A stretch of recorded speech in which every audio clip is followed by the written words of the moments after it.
Scott Narver, I can't believe it. It has actually happened. Jiggler Bacon, what are you talking about? CM Punk is back in WWE. Okay. Look, I don't think that's funny. What? There's nothing funny about it. CM Punk's back in WWE. Okay, look, I loved CM Punk in AEW, and I think it's really upsetting that he got fired, and I don't like people just spreading rumors that CM Punk's going to do this, you can show up there. It's not funny, okay? I'm not teasing you. I see you're wearing a Punk shirt. I'm not teasing you. Punk is he's really back in WWE. He was on Monday Night Raw and everything. It's not funny, Jake. It's not funny to just toy with people's emotions about someone they're a fan of. Just drop it, okay? He even said that he was home. Stop it. His home was in AEW, and that's where he got fired to the Jungle Boy. CM Punk is finally back in sports entertainment today on Pro Wrestling Palskis.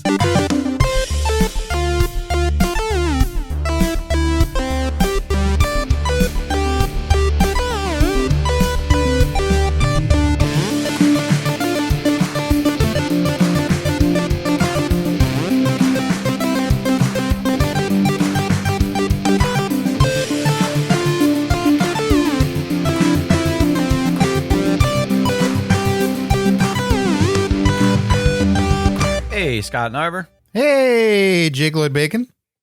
And hello to everybody listening out there in the PWPU. That, of course, stands for PWP University, because we're schooling bitches today. I don't know where. With the ending with PU just doesn't seem good. I apologize on behalf of everybody here at the Pro Wrestling Palskis program university. Thanks for tuning in, everybody. Thanks especially to those joining us live via the super exclusive patron-only live stream. If you're not watching these lives, come on. What are you doing? Become a patron. Yeah, leave your family. It's so little. We ask so little of you, and in return, you get to immediately tell us in real time how wrong we are about literally everything. What more does any wrestling fan want? What more could we possibly give? You can't do with your family. They're telling you how wrong you are, right? The choices you're making, but no, you can flip it around and go like, you know what? Leave me alone for a couple hours. I'm going to go tell them that they're wrong. We got some of our favorite regulars in the live chat there. Mike Lucas, how's it going? We got the Mass Llama. I hope everything's going well, Mass Llama. We haven't spoken much to him about his surgery he had, where he said his voice might change. And so I don't think we've heard from him yet since then, but I'm curious to see whether or not it's going to sound like a whole different human. Just like Kane. But also, though, before we move on, we have to, of course, acknowledge her, Alice Raider, a.k.a. Invasion, Yves Joie, if you will, current PWP world champ, who will defend that title later today in this very episode in just a mere minutes. To close out 2023, who's going to be the champ? Who's going to be the champion going into 2024, year of our Lord. We also have a new Maximum Male model name to give out at the end of the show today. Oh, someone's getting a new name? So Scott Narder. Narder. We're going to take a sip of coffee. We're still early in the show. We can turn the ship around. I don't know. Tamina's taking over. Scott Narver. There's nothing interesting has happened since last time we recorded. So I don't really know what we're going to talk about today. Oh, you're so full of shits. You're so full of shits. Hell has officially froze over. Obviously, it's a week ago now. If you're listening to this in real time, it's probably been 2 Raws since it's happened for Scott and I. But CM Punk has returned to WWE, and we have... why? I'm just saying we have a lot to talk about. But, listen, we'll get there. I guess. Jeez. Cat's out of the bag after you tried drowning it. Well, listen, we're already 2 weeks late on talking about this, so I just want to let the listeners know, don't worry. We have thoughts. How are we 2 weeks late? Well, because it's already been a week, and by the time this comes out, there's been a whole other Raw. So there will have been 3 appearances by the time this airs. Yeah, but if they're in the live, that's not true at all. Well, what else is going on? Wrestlers are still fucking like crazy because Ty Mello and Sammy Guevara welcomed their baby girl, Luna Mello Guevara, on November 28th, 2023. 8.4 pounds and 24 hours plus of labor. Way to go, Sammy Guevara. I didn't think he could push that baby through, but he did it because he's crazy. So many babies. And I noticed that in the announcement for this one, they wrote 24 plus hours of labor. And I just feel like so soon after Carmella said, what was it, 60 hours or some shit like that? She's the Iron Lady of birthing. Yeah. Honestly, at this point, like 24, oh, so sorry you were in labor for a whole day. Jeez Louise. That bar is so high at this point. Maybe it's a record for AEW. That's cool. Or oh, that's right. They judge AEW babies are judged on a different scale than WWE babies. Maybe you got a bonus for how many hours you're in labor. Like Tony Khan gives out a monetary bonus or something. They just had to clock it in. Is this our first? No, this is not our first AEW baby. Because Sean Spears and even though she's not in AEW, Sean Spears and the iconic, whichever one, I can't keep track of the post WWE names. What used to be Peyton, the Inspiration. Yeah, I think they had their baby right after AEW started. Was Cody? No, Cody's little girl. Their girl was born pre-AEW, right? No, she ended racism. Oh, that's right. So all right, so there have been quite a few AEW babies then. Yeah, and also Dusty Rhodes gave birth to Cody Rhodes to make AEW born. You said that so quick. I thought you said Dustin Rhodes gave birth to Cody Rhodes. Don't be silly. Dusty did. And I thought that, but I thought you were trying to make an analogy of their first match that they had in AEW, where it was like that was when he truly gave birth to Cody Rhodes. I thought you were well, there was a lot of blood. There was a ton of blood. Well, that's not the only baby, by God. Alexa Bliss and Ryan Cabrera have welcomed the birth of a baby girl. Bliss and Cabrera shared a video on Instagram Wednesday writing, quote, breaking hearts since November 27th, 2023, officially announcing the birth of their daughter, Hendrix. So, there you go. Hendrix is out there along with Luna Mello. Are we? The rosters are filling up. Have we just? Has the ship sailed with weird children's names because our generation doesn't care about any sort of conservative human being name, or is it just because of wrestlers? Explain. Okay, I know a lot of my friends have kids with very non-traditional, weird fucking names. Give us one. I would prefer not to. Just a first name? Like you don't have to say the full. No, I don't care. I have no interest in dogging my friends' kids in any sort of public manner on a YouTube channel. You just done it though. I know, and they will. If any of this gets back to them, they will wonder whether or not I'm talking about them, but they won't have confirmation. I assure you, all of Jake Lloyd Bacon's friends out there, he hates every one of your kids' names, right. Even if it's something like Bob. Yes, what a piece of shit you are Bob. As a parent. And that kid should be bullied for the rest of their life. Especially because it's short for Bobbert. Like, what does that even fucking mean? Anyways, the point I was trying to get at. It means to grope in a movie theater. Grope. Oh, right. I wish I can get Boberted every now and then. Is it just wrestlers? Because wrestlers are weird people, carny folk, as we've talked about. Or is it our generation who is like, because these are some great wrestling names. Well, Doc Hendrix is all-time great in the world of wrestling, so clearly that's what Alexa Bliss's baby's named after is Doc Hendrix. Wait a minute. Is Doc his first name? Is Doc his title and his first name is Hendrix? No, he was not a medical doctor. That's what I was curious. Hendrix is a last name. Hendrix will be forced to go on the road of being in the medical profession, so they will indeed one day be a Doc Hendrix. Doc Hendrix. Mike Lucas, Hendrix is a dope name, but Cabrera can go. Are you trying to say that you wish that her name was Alexa Lucas? Is that what you're trying to get at, Mike Lucas, in the chat? Oh. It's never too late. Also, Mike Lucas in chat, Bobbert is actually what you do for apples. Oh, you know what? That's true. There's multiple meanings for that word. Okay, so what? So Hendrix, and then is that it? You're going after Luna Mello as well? Luna, but I mean, haven't there been a lot of these? What are some of the other names? Aren't There's so many Luna Mellos out there. Undertaker has like 3 Luna Mellos in his family. That's just the name of his alcoholic beverage. Oh. The Luna Mello.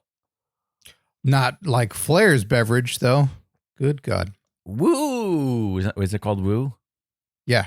Woo energy drink. It's been covered on Cornette's podcast. I didn't fully believe what they were talking about. Okay.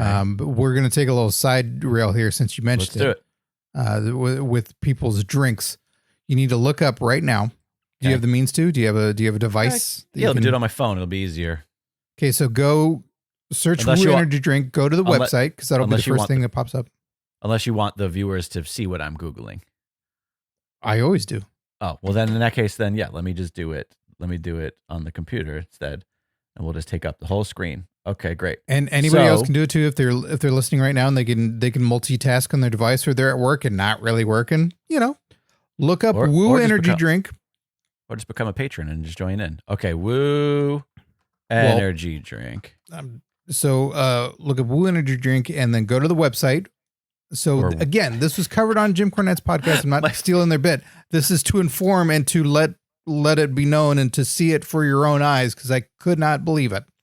Can I just say the fact that the website is the full name of the drink? How do you know how many O's to put in? When they go, it's simple. Just go to wooenergy.com. 5 O's? 1, 2, 3, 4, 5. You nailed it. 5 O's. I know I spelled woo. You know I spelled woo. Congratulations. All right, so I'm on the website. Okay. Go to just the first drink that you can see that's available.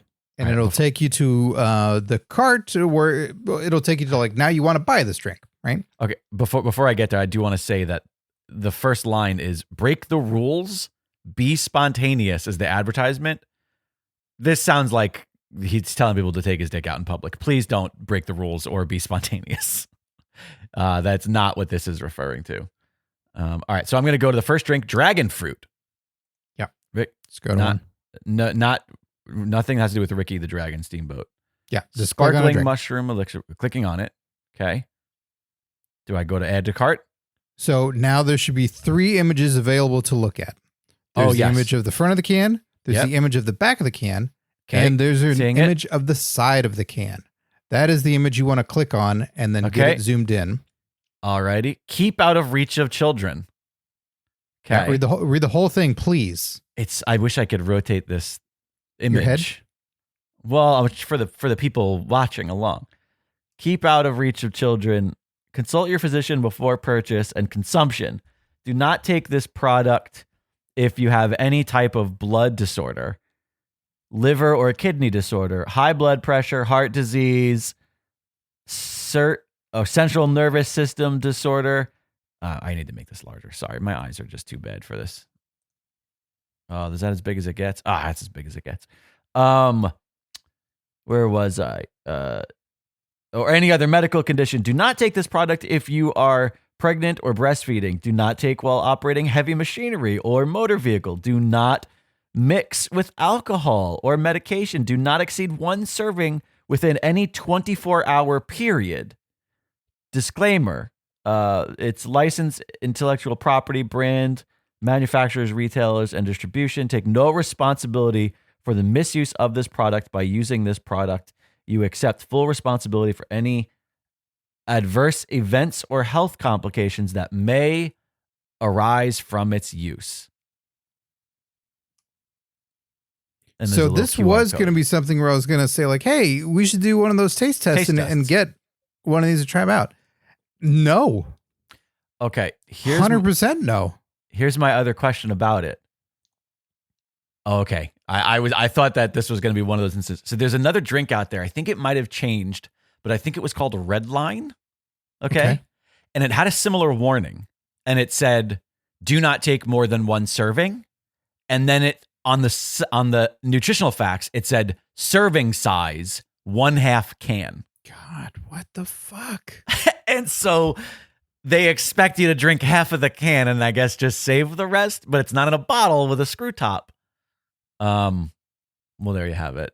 Yeah, so that's dangerous. It's going to kill you. Whatever it is, it's going to kill you. But isn't this I wouldn't be surprised if that isn't like a blanket thing on most energy drinks, though. I don't think it is. No? You don't think it says that on a Monster?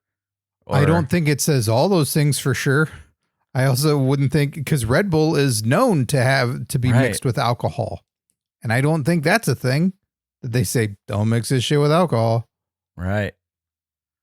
I mean, I think I wouldn't the majority of things sold in stores don't say this.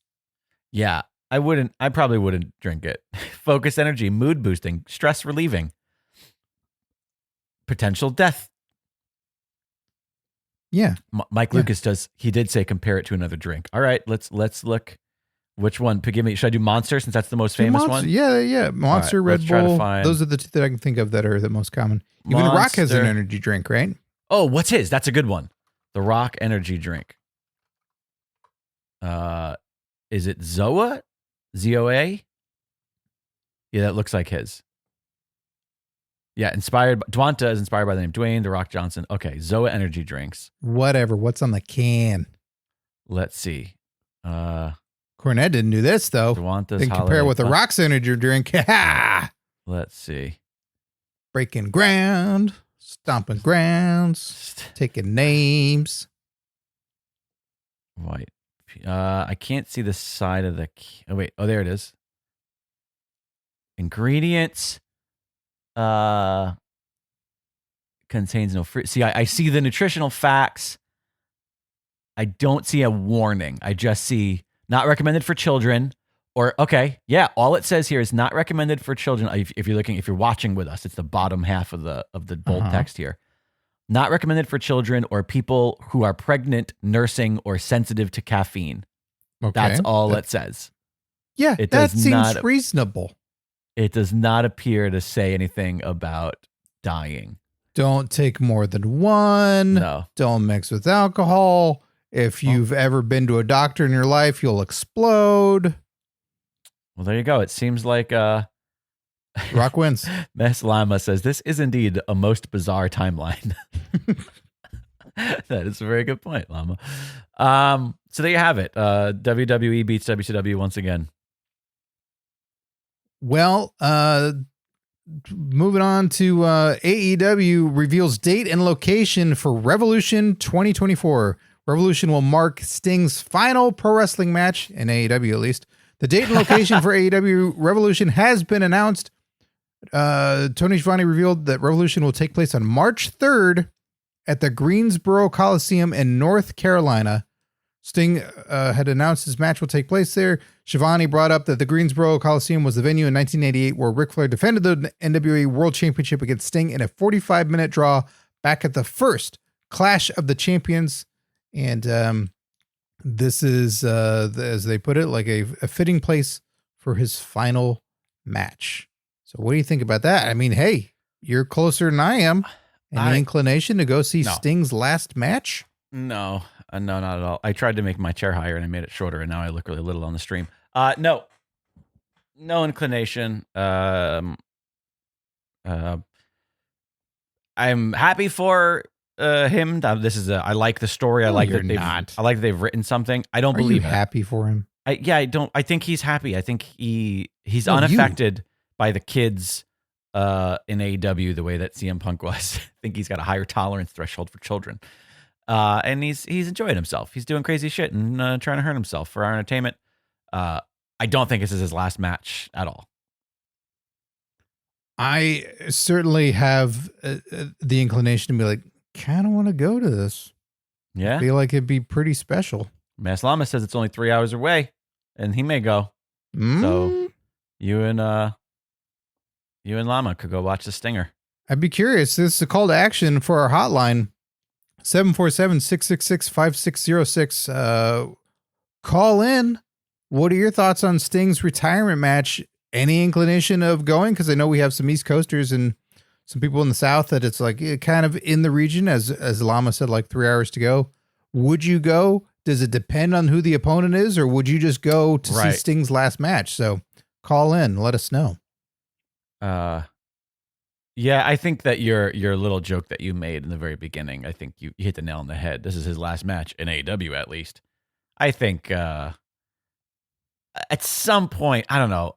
I was watching the I forget the interviewer's name, but he does all these interviewers, and his show is his name and then meets. And I asked somebody in the chat, in the Discord rather, to post the Taker one.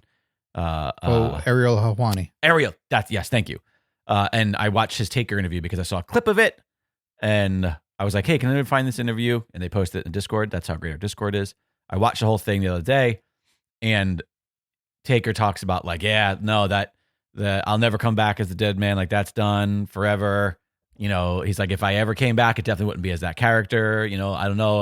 I still want to be in there, but I feel bad. I don't think that I can give them what they want from me. And like, he talks all about like, you know, his inkling to go back. I really, truly think that at some point we are going to be getting Taker versus Sting in Saudi Arabia. That one, I can certainly see why and understand it. I don't know. It just seems less likely to me, but I don't know ultimately what would be, because it feels like they would have already done it because they could have. Yeah. I don't know. I think that they thought they had time and they didn't. You said that they could have. Yeah, they could have, but I think that they planned to and then didn't, is my guess. I also feel like the Saudi Prince's doctors are a little different than normal WWE North American doctors. Sure. Well, Sting's not cleared to wrestle. Like, bring him over here. Yeah. We'll clear him. He's fine. He's going to be way more hurt if he doesn't wrestle. And I don't know, Sting's, let's just say sense of morals. Right. When it comes to maybe doing a show in Saudi Arabia. He might not be on board. I think that at the end of the day, money is very, very, very loud. And I think he will have a hard time not hearing it. Yeah, but there's a handful of people that hear it and go, no, thanks. Sure. No, you're right. There are some born again Christians who have a wonky eye that go, okay. And there's others that have a unnecessary soul patch that might go, nah, I'm good. You know what? I don't know if Sting truly is, like, I'm sure money is fantastic and he takes it and negotiates for the right fee. But I think there is a part of him that likes either the camaraderie of the locker room, likes still being able to do the challenge. And it's not just about a gigantic payday to do it. Right. I don't know. Well, because he's a weird cat. Like, he did TNA for so long. Right. If it's not there, then it might. I still think it's going to happen, even if it's not a one-on-one marquee build match. I still think WWE at some point will present to us Taker and Sting standing in the ring, looking at each other, and then eventually throwing hands. Like, maybe it's the two of them in the corners of two younger guys that we both know eventually is going to lead to the two of them. Maybe it's the two of them with a tag partner, a la the way they did the Saudi DX and Brothers of Destruction thing, where it was like another way of getting Taker and HBK again. I don't know. Like, I think there's still, they're going to present it to us in some way, shape, or form before either of these men are in wheelchairs or unable to stand on their own volition and walk and throw a punch. Yeah, just tricky, though, because you got to get Sting out of AEW. And I don't know how you do that at this point. Even with him being retired, because there's probably...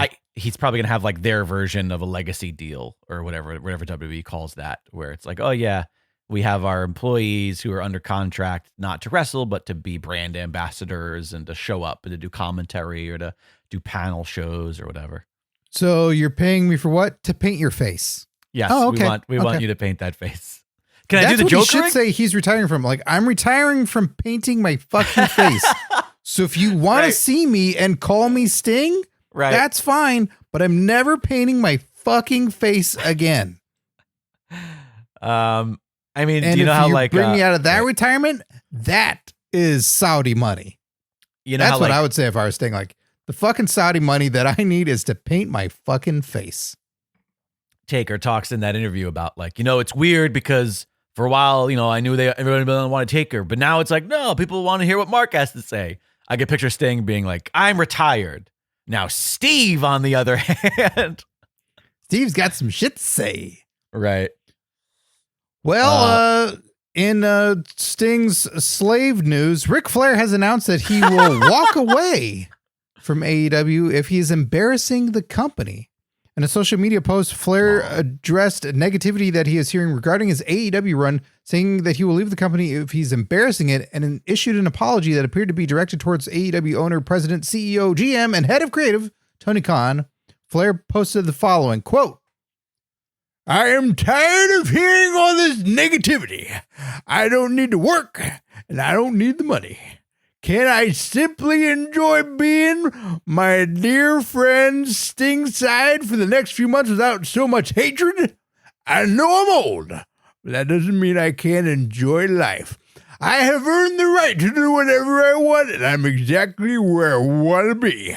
I appreciate everything, Tony Khan, but I'm more than willing to walk away if I am embarrassing you and your company. All I can say is I'm sorry. All right. Well, one, fantastic job to you, sir.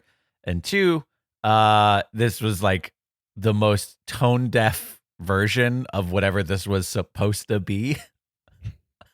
Like this is the like, I'm old, but I can still have a good time. Like that's not if you are hearing any of the negativity and you are hearing any of the complaints, then this is the worst possible way to react to it versus just saying like the one line where like, hey, if at any point I'm embarrassing the company and Tony wants me to leave, then I'll leave. But as long as Tony's happy with it, I'm going to stay. If you just said that, that's fine. But he doesn't, dude, he's fucking lives it. He lives the gimmick too much. And like can a guy just enjoy himself anymore? Like, can a guy just be paid way too much money to show up? And what's embarrassing, Rick, is the suits. That's what I'll say. I get it. I don't dress well. I don't have a sense of style, but I certainly know what I like and I don't like. And I see that and I go, that's a little embarrassing. That's a crazy ass suit. But if he's having a good time wearing that suit, and ultimately it's like you were a wrestling heel for so fucking long. How many people can honestly say they had negative feeling towards you doing whatever it is you're doing or saying whatever it is you're saying? Right. That was your job. Yeah, the whole point was for people to dislike you. But obviously, like I think there are a lot of people out there who just think his real world behaviors make it enough to where we go, we don't need this. Like it's not that people don't like him. It's not that we acknowledge he's a legend. He's not doing anything for the product in people's eyes. And I think that's like where the negativity comes from. I think it's also a lot of people feel it's overshadowing Sting. Potentially, so I could see it's that. It's cool to have you here, but whenever Sting is out and about, Flair's immediately there. And I think a lot of people are still getting the worried vibes of the last match of Sting isn't going to be him versus Flair, right? Can you announce an opponent, please, so we know for certain? Right. I didn't even think of that. That didn't dawn on me at all whatsoever that could be what they're setting up. But that's you're not watching the show. That's just because I forget. I also just forget how much Flair is willing to just do fucking everything and anything. How many people has he rudely claimed his last match was for at this point? How many people are in the club of, I was supposed to be his last match? It's got to be like 7 now, right? I don't know. I'm trying to think of who all. Well, you've got at least 3. You at least have 4 because you have the WWE and then the most recent one where it was a tag match with 3 other people involved, right? So you've got. Oh, I see. So you're counting all the. You're counting his teammates as well. Like who? Right. Who you're counting Andrade. You're counting Jarrett. You're counting Lethal. Yeah. You're counting Shawn Michaels. And was there also one that was like before his comeback to WWE as well? Didn't he also have like another full retirement, pre-WWE retirement? I thought he had a match. I don't want to say it was TNA, but it was somewhere in that world. Well, I mean, he wrestled in TNA. He left his retirement and just wrestled. There was no, right. If you beat me, I'm coming out of retirement or this, that, the other. He just fucking wrestled. I don't think there was even in TNA, this will be my final match here. Right. Yeah. Or my final match for all of time. I think it just, it's the markers that everybody knows, right? It's Michaels and it's Conrad Thompson's Flair's last match show. Yeah. So while I don't feel strongly about Flair being in AEW. I don't think the timing is quite right for it, but also they've not really defined something for him to do there. So he's just there. Right. So he's just supposed to be hanging out with his pal. Yeah. So once somebody has a purpose or they're doing something or you get them a commentary, something where it's utilizing Flair, I think that would heavily detract and distract everyone's negative feelings because then you're involved in the story. You're just seeing the person right now. Right. And also, you're having the feelings of like, oh, Flair's not great right now. But if you're going like, oh, Ric Flair is now mentoring somebody or he's got a problem with this guy and I know it won't lead to a match, but he knows somebody else. Like you just get wrapped up in the storyline. Do you think it's just a mismanagement problem? Do you think that they're just letting him do what he wants? AEW? Versus, you know what it reminds me of? This reminds me of? This situation is, it's like somebody has a dog and they don't know how to train the dog. Right. David Boy Smith. And no, don't. You're going to mix the metaphor if you put wrestlers' names in here. Okay. Because it's about Sting and Flair and somebody with a dog. Okay. So you have a dog. Yeah. And it's like, you don't like, that the dog should be like doing really big stuff, but you don't really know, like, the dog, like it should be having a better life, but I'm not good at giving it that. And so you think to yourself, I know what I'll do. I'll get the dog another dog. But now you just have two dogs and you don't know how to take care of either one of them. And you thought the second dog would make the first dog's life better because you were like, it needs a friend. Right. And now you just have two dogs that you don't know what to do with. Two old dogs. You were like, I got this old dog. You know what? I'll go and adopt another old dog. That way this dog has a friend and it'll improve, but it doesn't.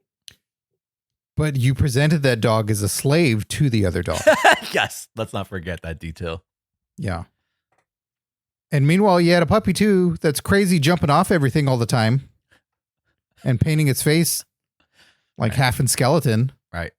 Right. And you just totally ignored that little puppy. That was the neighbor's dog. And it's like, your dog liked hanging out with that dog. You didn't need another one. He liked hanging out with the neighbor's dog. It was completely unnecessary. Yeah, they were getting along great. They even like skateboarding. Mike Lucas says, is this an Old Yeller reference? No, we're not taking anybody out back yet. But Flair might be rabid. Also in AEW news, QT Marshall announces resignation from AEW. Not QT. So I think this is pretty significant. We're going to go into what he says here. Marshall said he will fulfill all his obligations by the end of the year. And he had been with the company since its inception in 2019, was named Vice President of Show and Creative Coordination last year. And his statement that he posted on X is as follows, quote, "Thank you, AEW. Thank you, Tony Khan. I've had the privilege of being here since day one, and I've written over 750 different formats for All Elite Wrestling, and always with pride. As much as I've enjoyed being a VP, manager of talent relations, and wearing a myriad of hats, the company has changed a lot since 2019 and is heading in a different direction, and I feel that it's best I do the same as we only get one chance to go all in. I've officially resigned from AEW and will have fulfilled all my obligations by the end of 2023. Thank you to everyone from the front office to the production truck to some of the hardest working talent in the sport. Most importantly, thank you to those who booed me, cheered, and took part in this season of my life." So this is pretty significant timing for this. I'm so curious about this because when we talk about the business side of pro wrestling, I always just assume everybody's got a contract. You can't just say, I'm done with that contract. Is this him saying that he's not renewing and he had a contract that was up? That's what I would assume. Or is it because of his position he was technically an employee and not a contractor because that could be true too. Because he has that secondary title. That could be true as well. So he might be able just to be like, yeah, I can just resign because this is just because this is the public notice. I don't know anything about the behind the scenes notice. Like he could have let it be known a few months ago, right? Like he could have given him 3-4 months of like, this is what I'm going to do. This is what I'm going to leave. So I'm going to make sure everything's good. Right. And then in the last month or so, I'm going to let it be known publicly that I'm going to be moving on and do that. So my fan base can be aware and can follow and do what I do. But this is very significant. I feel like in this time of we're getting shifts, we're getting people that are heading out of AEW because QT's a trainer. QT's clearly very close like with Cody. Close with Cody, and even still like working with other companies or formatting. He now has a totally different set of assets that a lot of other wrestling or wrestler personalities don't have. Right. So this is his value is significantly high in the world of wrestling. While you and I personally might be like, not on camera, right? Like, no. Sure, no, but he's an asset for sure to any company who'll have him. Yeah. And he's still functional on TV. He's just not our cup of tea of like excitement or something. But if you needed some foil to be like, hey, you got to go get beat up, like, okay. Mass Llama says QT Marshall leaving is the feel of AEW changing as it shifts to its new identity. So because it's acknowledgement of that it's changed a lot since 2019 and heading in a different direction. And I feel that it's best that I do the same. Interesting. So that is a clear, like something's laid out, and Cody liked it in the beginning and what they're formatting. And then clearly like that changed. Right. The Elite, Punk, like there's just a lot of elements here in Tony Khan that something's happening of whatever they're going to do and how they're going to go with it. Right. And QT's like, not for me anymore. Interesting. Money's good. The money's good for that gig. Yeah, absolutely. I don't know. It's interesting. Like you said, neither one of us are like, yay, he'll be in the Rumble. So it's like, but like, he could be going to New Japan stuff. Like they're trying to do more stuff in America again still. Strong. Maybe he's going to go, he's going to be part TNA's of the relaunch. Yeah, the relaunch of TNA. There's a lot. He'd probably be helpful over at NXT too. Especially as a trainer, but so I'm curious. This is one where I'm curious to see what happens in the long run with this. Cause, it's interesting. I'm sure as much as Tony Khan takes over everything, right. And books everything and it's all me, that also could reach its point of like, all right, this is really hard to work with and for. So you'll be curious. He could be a great asset to somebody else in the future. And unfortunately, some people don't always get to leave by their own choice. WWE and NXT on-air personality Mackenzie Mitchell has been released from WWE as the company continues to shed employees following their September merger with UFC to form the new TKO. She took to X and said, "Today I was released by WWE. I met my husband, moved cross-country from Connecticut to Florida for NXT, a place I've always considered home, and met friends that became like family. I've always said and firmly believe, and when a door closes, another opens."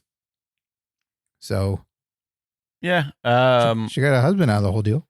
Yeah, she was fine. I never connected with her as a like an on-air personality. I know she was a host of their YouTube show, but to me she felt like Renee Light.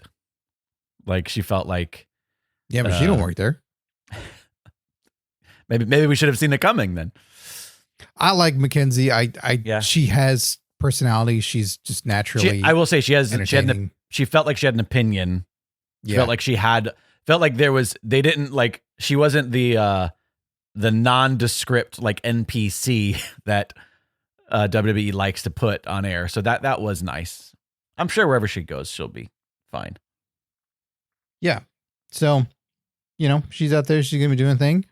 Maybe her and QT Marshall are going to start up a whole wrestling organization all on their own. Yeah, you never know. And a little bit of story news to get into our main topic today. So Cody Rhodes declares himself for the Royal Rumble, and Randy Orton joins WWE SmackDown by signing a contract to be with that brand. And then at the end of Survivor Series, as Jake alluded to earlier, we had the return of CM Punk. To WWE programming. That's right. Scott, did you watch Survivor Series : War Games? No. I did. I wanted to watch a WWE pay-per-view for the first time in a while, and I thought, I'll watch it. So I watched the whole thing from front to end, but I didn't watch the pre-show. And man, Gunther's real good. Yeah, get the word out on him. Does anybody know about this guy? I think his name used to be Walter. Did he wrestle a good match with The Miz? Is that how good he is? He's that good that he made The Miz better. And I'm not a Miz hater, by the way, either. I think The Miz is, he's been around for as long as he has for a reason. I think he's good. He's definitely, the things that people complain about Miz aren't invalid, but I don't think they invalidate him as a performer, if that makes sense. Yeah, usually I would say this in the current Miz's Evolution 3.0 of whatever he is, right? He's very serviceable, but there's not a lot of times you go, that's a classic Miz match. Sure, 100%. Miz, yep. All I could walk away is thinking like how good that Miz match was. No, Miz very much goes through the motions once the bell rings. That doesn't usually mean with his opponent, you have a Miz match. Yeah, this was not a Miz match, man. Oh, it was good, and let me tell you, the way that Gunther works in a way that we think is stiff, right, and brutal. There was wakes you up. He gave nothing. I'm sorry. He held nothing back. With Miz. Miz was taking shit that I was just going like, God damn, Miz. Like, it was like watching Miz in fucking NXT UK. I like that Gunther really hasn't adjusted his style too much from the Walter days of like, how about I hit you in the face with my foot? Like, how about we do that part? He's pretty fortunate in the way that he worked in his style that it didn't need to change too much. Not too much, no. There's definitely losing the weight changed it a little bit. But I think it was mostly visual. It's like the way that we view it is different versus that it's actually different. Because he's just and it probably gave him a lot more advantages, gave him more speed, gave him more cardio. Yeah. But that match is great. The women's war game match, is fine. I think I've defended her for a long time, but I think I'm over it. Shotzi is not. She's not. She was definitely the weak link in that. Watching all those women in that match and just being like, wow, there's so much talent here. And Shotzi Blackheart, I'm just like, yeah, she just seems like she's not real. She does like not her character. She seems authentic as the character, but she doesn't look like she's in a fight ever. She never seems like she's in a fight. It seems like the Frankenstein from Big Daddy has grown up and become a wrestler. Right. Mike Lucas, back to the Miz real quick, says, Miz is best when he's a heel who turns face. If he's a heel or face for too long, it's stale. That's true. Like he needs to be fresh off of something new constantly for it to be. He's been there for fucking ever. Yeah. It's crazy. Yeah. But he was the face with Gunther and it worked. The only thing that bugged me about that, which sorry to backpedal, but I just remembered it. I remembered it was they showed the promo package that was leading up to the match, and I went, shit, I wish I was watching this, but also they showed me everything I needed to see in that 3-minute promo package. Was Miz was Gunther telling Miz like you don't belong here, you're not like this ring is sacred, you're just an entertainer. He's like, not just that, but you were just some nerdy kid that nobody liked. Some nerdy out but I'm like, dude, Miz, show a photo of Gunther with like the blue hair as like this overweight, like cute kind of nerdy wrestling fan. I was like, you had the history, but WWE was probably like, no, we don't want to expose that background for this character. Also, like, who knows if someone tries to bring it up and Gunther just chop the shit out of them backstage. Right. Anyways. The entire night they teased there's a possibility that Orton might not show because he wasn't around. Nobody could see him backstage. Man. In my brain, I went, fuck, WWE is so fucking good. They know we think Punk may appear in some way, shape, or form.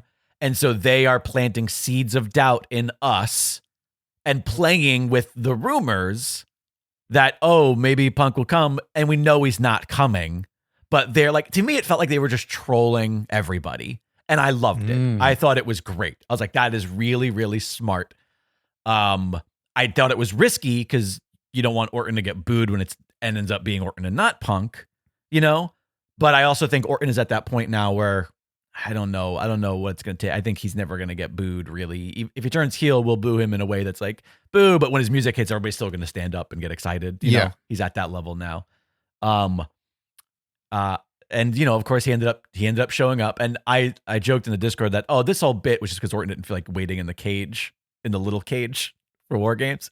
He's like, I don't want to stand out there, so I'm just going to pretend, I'm late. And then my music will hit and I'll get an entrance and screw that little fucking cage for my comeback. Match was fun. It had one of my favorite uses of the War Games trope that we've seen too many times where like all of one team has all of another team stuck in the middle, you know? And they're like all going to do a big thing. Do you know that spot where it's like 4 members of one team are in both rings and then all 4 members of the other team are in the little divider in between the two? And it's like they're surrounded. You know that spot that we've seen in every War Games? I don't watch a lot of the WWE War Games. Well, it's something we've seen time and time again, and it's gotten kind of tired. But it was really fun because what they transitioned it to was all 4 of them grabbing their respective opponent and doing Orton's like stalling DDT they does where the guy's feet are on the ropes, right? Oh. And it was like, it felt organic. It felt everybody like, we're going to do Orton's thing. And it was a fun moment. And I went, okay, best use of this over choreographed, over produced spot. Like if we're going to get it, it's the best case scenario for it. It feels like I had to be there because when you describe it, I go, organic doesn't fit. Yeah, no. You're right. That wasn't the right word, but it felt, it didn't feel ham-fisted. Let's just say that. It feels spontaneous? Yeah. But good match. And then the fucking match ends and the little bug comes on the screen. And we're all like, great, that's over. It was great. Fucking Orton came back. Good War Games. He's all hyped up. He's in a good mood. It's great. And then fucking CM Punk's music hits and I fucking popped. I didn't think it was going to happen. I really thought it was like pipe dreams that I was like, oh yeah, Punk will come back to WWE. Now he's done it. I thought, no, he came back to wrestling. Wasn't what he wanted. Got a ton of money. Probably got bought out of his contract. Probably made even more money than he would have had he stuck around and wrestled a little bit longer and gotten injured again. Well, he got fired, so he probably lost out on that money. You don't think there was something in the contract? You think there was probably some, you know what? You're probably not wrong. There was probably think that's why, for legal reasons, why it was said that, Tony Khan feared for his life. Because the committee that I don't think we're going to have time to get to today with all that, the disciplinary committee is 2 lawyers. Right. And Danielson.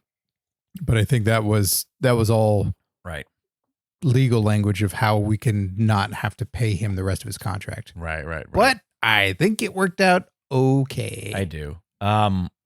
He comes back to huge fucking pop. People apparently didn't know. Members of the roster didn't know.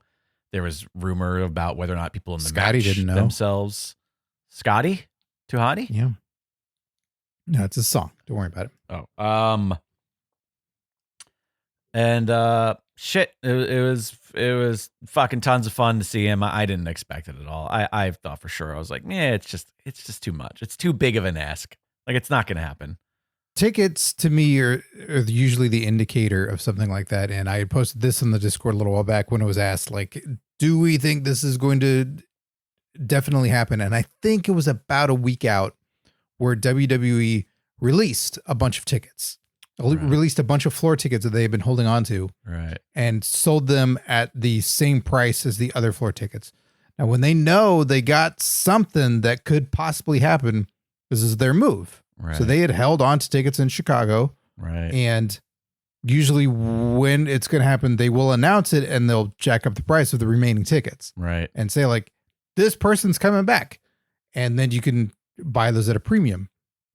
They let him go. And I think from what Triple H talked about in the media scrum was acknowledging like this came together last minute. And I believe the finalization of it came pretty last minute, that they couldn't capitalize on the tickets. They had to sooner sell them and pack the house because they knew they were going to anyway.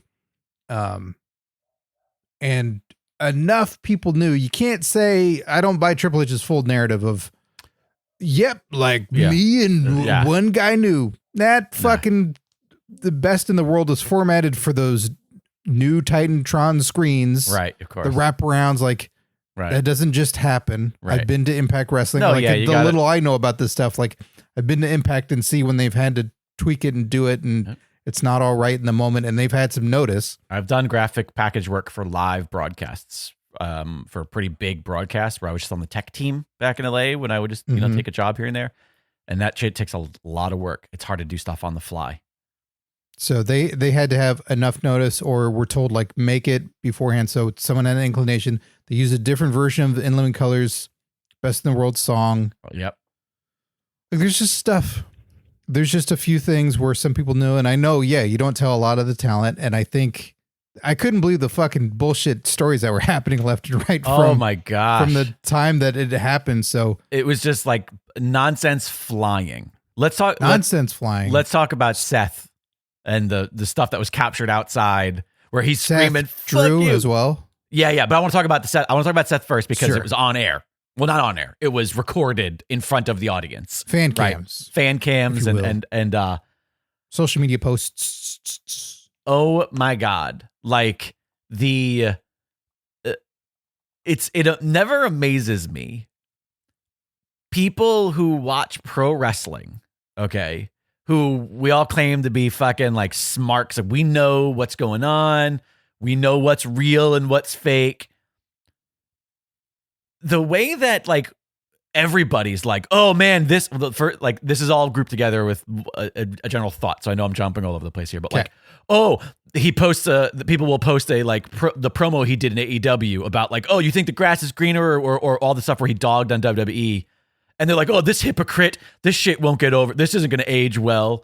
And then they see videos of Seth on, again, in front of the live audience. Okay. Even though it might not have been in the broadcast, it's still part of the performance for the evening. They see videos of that and they go, oh, the locker room is already fucking in arms. Like this is what a cancer is going to be there. Like you think you know the business works, yet you still think the things you are seeing are real.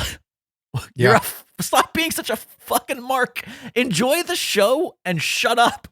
You don't know. None of us know fucking anything. If you think that shit is all real, he had no idea and he's just going to be, and that fucking, who was it? Michael Cole was like, holding nearly him back. 60-year-old man holding back Seth Rollins. And I believe there's even like a little like Seth going like, yeah, you know what? Fuck you. Yeah, fuck you. Right. And does a little tap like grab to me. Cole. Right. Yeah, like a fucking somebody pull me back because the security guard in front of me is not doing it. Yeah, the other wrestlers aren't doing it. He's working. Well, it's technically, the old saying of like, hey, he's going into business for himself.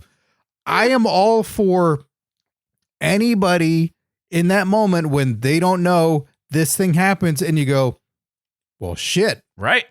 We have 2 nights of Mania to fill and there's no clear opponent for this guy for Rumble or anything. And I want to make some fucking money. Yep. I'm going to make a strong character choice. Yep.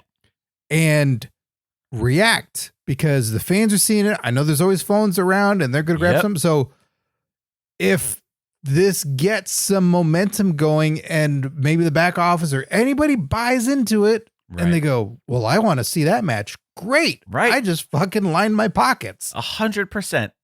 Of course you got to make a big character choice. Also, every interview that Seth has ever done where he dogs on Punk, he always ends it with the same thing. Hey, I'm willing to make a ton of money if he wants to do, and he always ends up with some kayfabe wrestling challenge. Hey, if he wants to get in a ring and pretend fight me, let's fucking do this shit. Like the dude's not dumb. We might think he's silly and goofy and stupid, and he is, but he's also an incredible business person. And he knows where the money is. There are plenty of people that don't like each other. Right. Like Cody and Seth don't like each other. Sure. That's been documented. Right. But they make it work. They're professionals at work. Can Seth have personal problems and issues with the guy that trained him in wrestling? Absolutely. Can they get in the ring and then immediately go, oh, we're cool now. And it's fine. Right. Rhea Ripley made a choice. She did she checked her watch out there and then gave him the bird. Yeah. Drew McIntyre is doing is like, oh, I'm so upset and I'm so pissed off.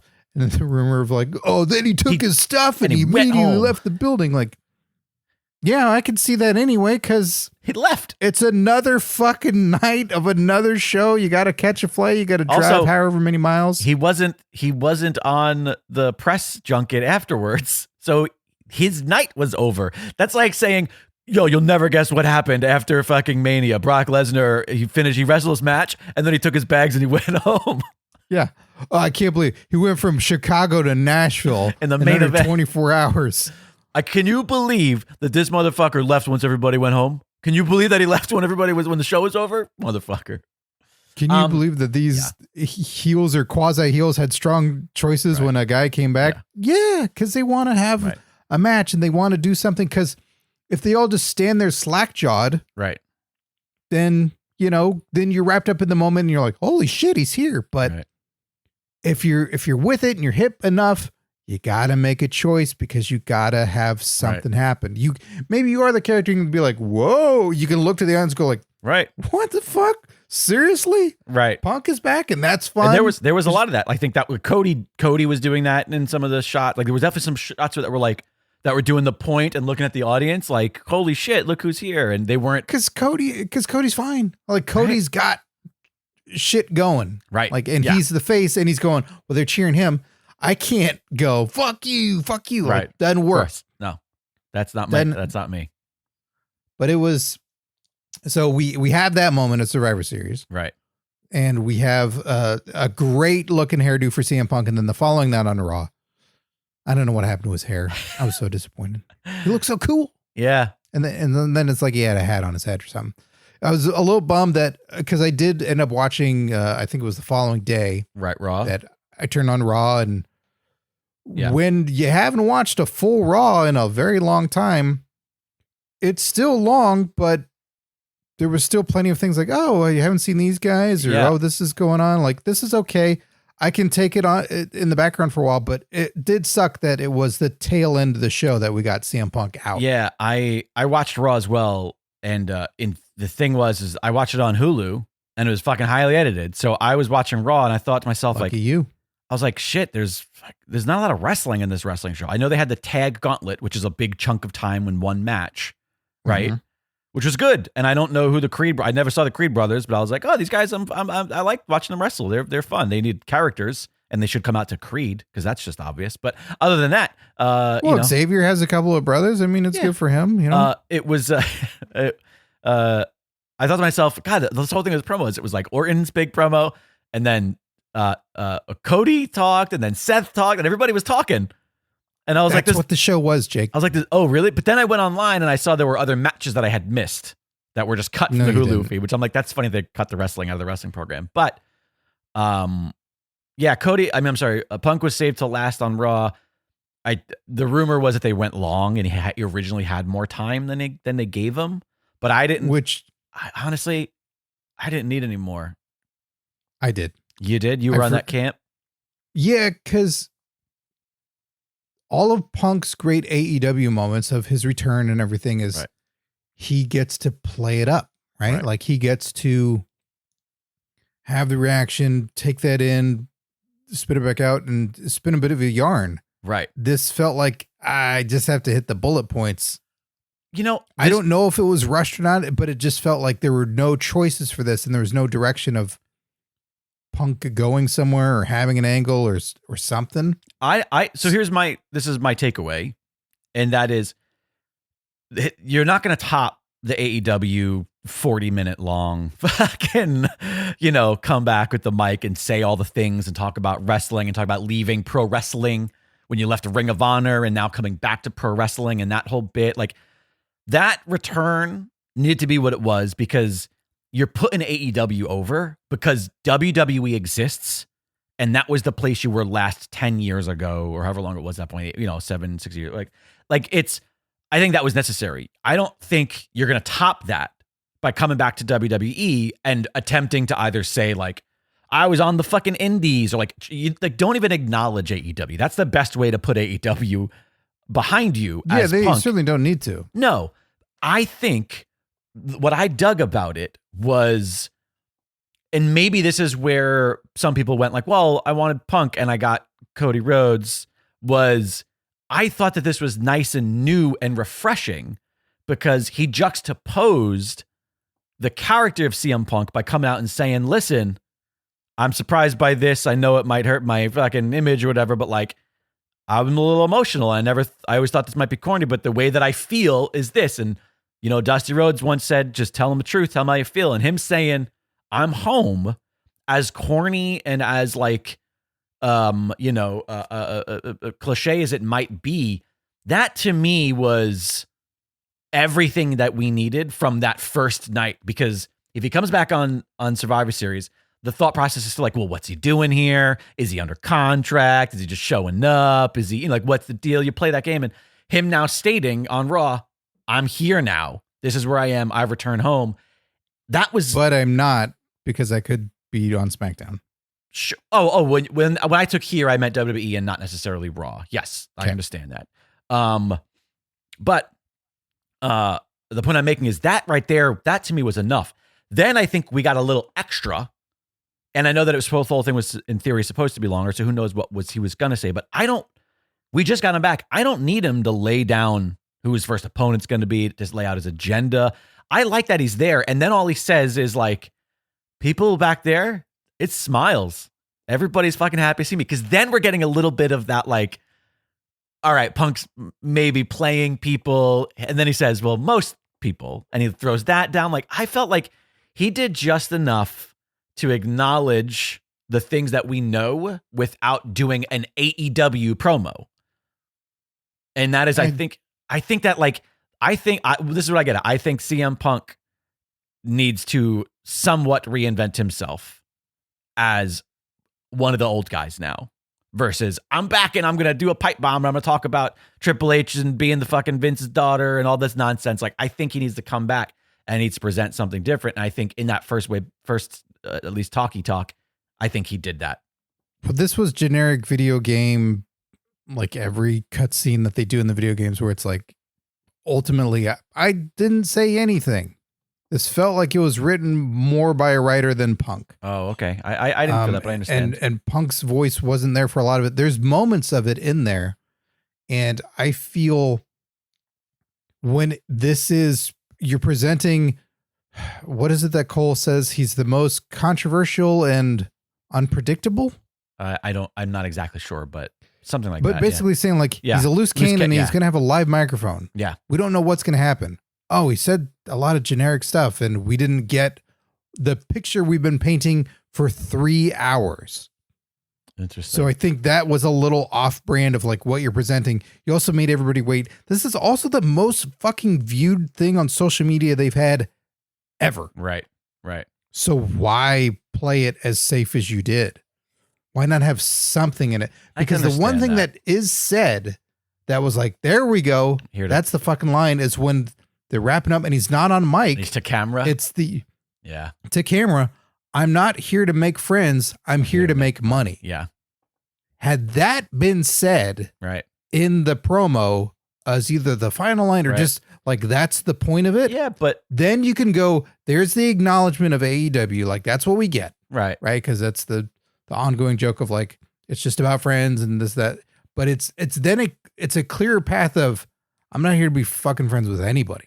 I think I'm here to fight. To my earlier point though, it was there. Maybe he didn't do it on mic for the arena, but it's on TV. He said it to camera, knowing that's still part of the package, in my opinion. And but it's not, because that's cut out of a lot of the packages. That's cut out of the Twitter moments. That's cut out of the. Oh, is it? I didn't know that. I just saw it stuff. So I've never watched it. But. And also if your DVR is cut off, like it's not on there. Yeah. Not everybody got that moment. Yeah, I guess I understand the gripes. I knew before watching Raw, because it was advertised, I think, on social media, that like Orton is starting the show and Punk is closing it. So the wait for Punk didn't click with me because I didn't care. I knew, I was like, oh, Punk's going to end this thing. And also I didn't have to watch 3 hours of it. I watched, what is it, like an hour and 4 minutes on fucking Hulu by the time it's all edited to shit. Really short. But also, I don't know, like I said, I to me, it was more of like, I think they should roll this out. I think the AEW run felt rapid to me, past his first time where he got there and he's like, I got a lot of shit to say because I haven't fucking spoken to you guys in years, except when I was on WWE's fucking television program literally a year ago. But, like it felt like we had to unravel a decade of things. And so like, well, you still do, not going to top that. Because the WWE audience is still totally different.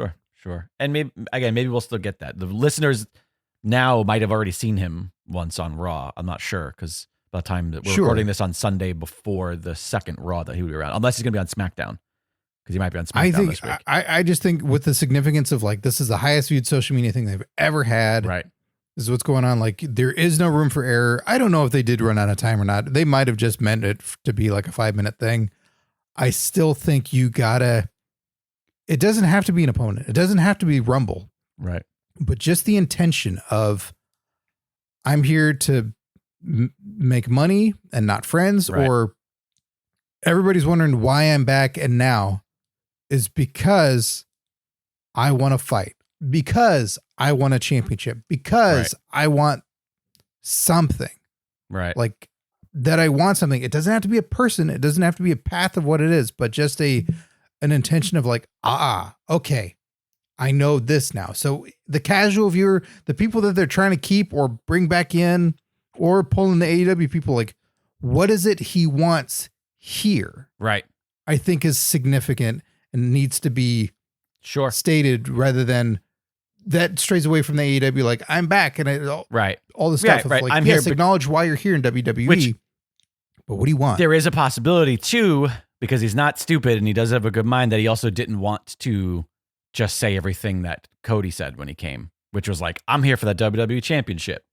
Or, you know what I mean? Like, because Cody was very much like, I'm here for that title. That's the reason I'm back. This is the accomplishment. And there's a possibility that he didn't want to mirror that. But also, isn't that what every wrestler character is there to do? Like, aren't they all supposed to be there to win the title? So it's not necessarily unoriginal to be like, I'm here to win. There's other things to be had. Sure, of course. There's a lot of stuff to have. It's to prove to everyone that I still got it. It's to. I did really like that he acknowledged on commentary when he was like, whether it's in the ring, on the mic, and then he took a beat and he looked over and he pointed. I was like, thank you for that. That gave me the warm and fuzzies from back in the day. And the crazy thing, we had reported on this a while back because this is what AJ Lee had publicly stated. That like her neck was just no good and she was just done. Right. That's not what she said recently. Oh, she might be a little healthy. She is healthy. She could do something again if she wants to. Wow. I mean, him acknowledging her on camera was also kind of significant because it's like, hey man, don't say that because she can't do anything. Oh shit. She can? Actually, yeah, I was gonna say, I think it's more, if she can't do anything, then you should say it. At least in real world, it's like, well, she's not going to come out right now because she can't do anything. But I want her. She sends her well wishes to you guys. She sends her love. Like I thought that was great. She's not coming to Nashville, but she's not. Yeah, she's not going to be in Nashville. Dixie Carter's here, and you all have heat, so it's not happening. So here's my question: What would you like to see Punk do in the upcoming year in WWE? Well, I for one don't want to watch him fight Seth Rollins. Interesting. Seth Rollins is the most fast forwardable thing that I still see in wrestling. I sat through almost the entire segment between him and Drew McIntyre, and it was driving me out of my fucking mind. I couldn't handle it. Right. I don't want it. I understand the match would be good. I don't want it. Even when Drew McIntyre headbutted a belt instead of Seth Rollins and then cracked the skull open. Did you see that? Yeah. Oh God, that was amazing. I was like, you dummy. Well, Seth put it in front of his head. Well, yeah, he was getting headbutted. So I don't blame Drew in that instance at all. Fair. That's fair. But yes, I understand your point. I also, there's so many other people I'd rather watch Punk fight. Also, especially because we've sort of seen them before, and there's a whole other roster of people that Punk has never gotten in the ring with. And so, like, while I think that should happen one day. Yes, absolutely. Oh, then I think you need to. I just tell don't want to story. Watch. Sure, I'm for it for everybody else, but I don't give a shit. I have a save that for like the small ones, like the some other insignificant show, like not Rumble, not Mania. I have from what I thought, I didn't think they would be controversial, but apparently they're controversial when I've brought this up on in the Discord and on the socials.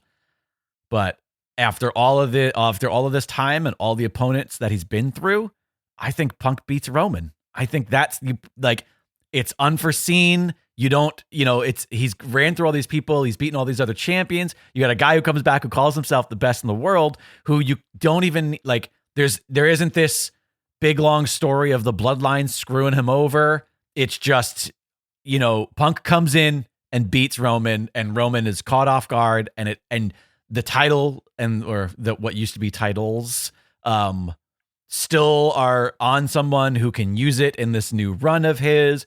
It's believable because of what they've done to Roman to build him up and to build the bloodline up as this like stuff that can't be beat.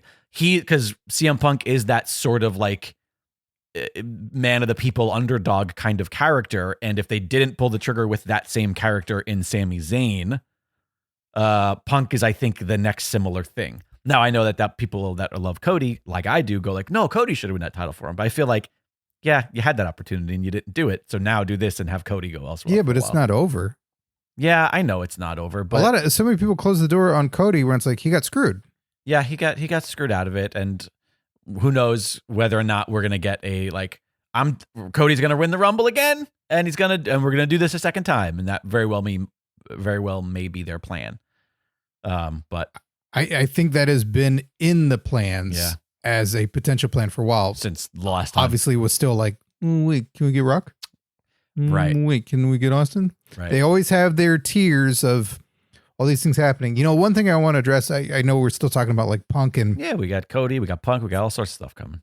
The things that we want for Punk, and I would like to see him win the title, of course, but I don't think he is needing it. Okay. And I think that's also he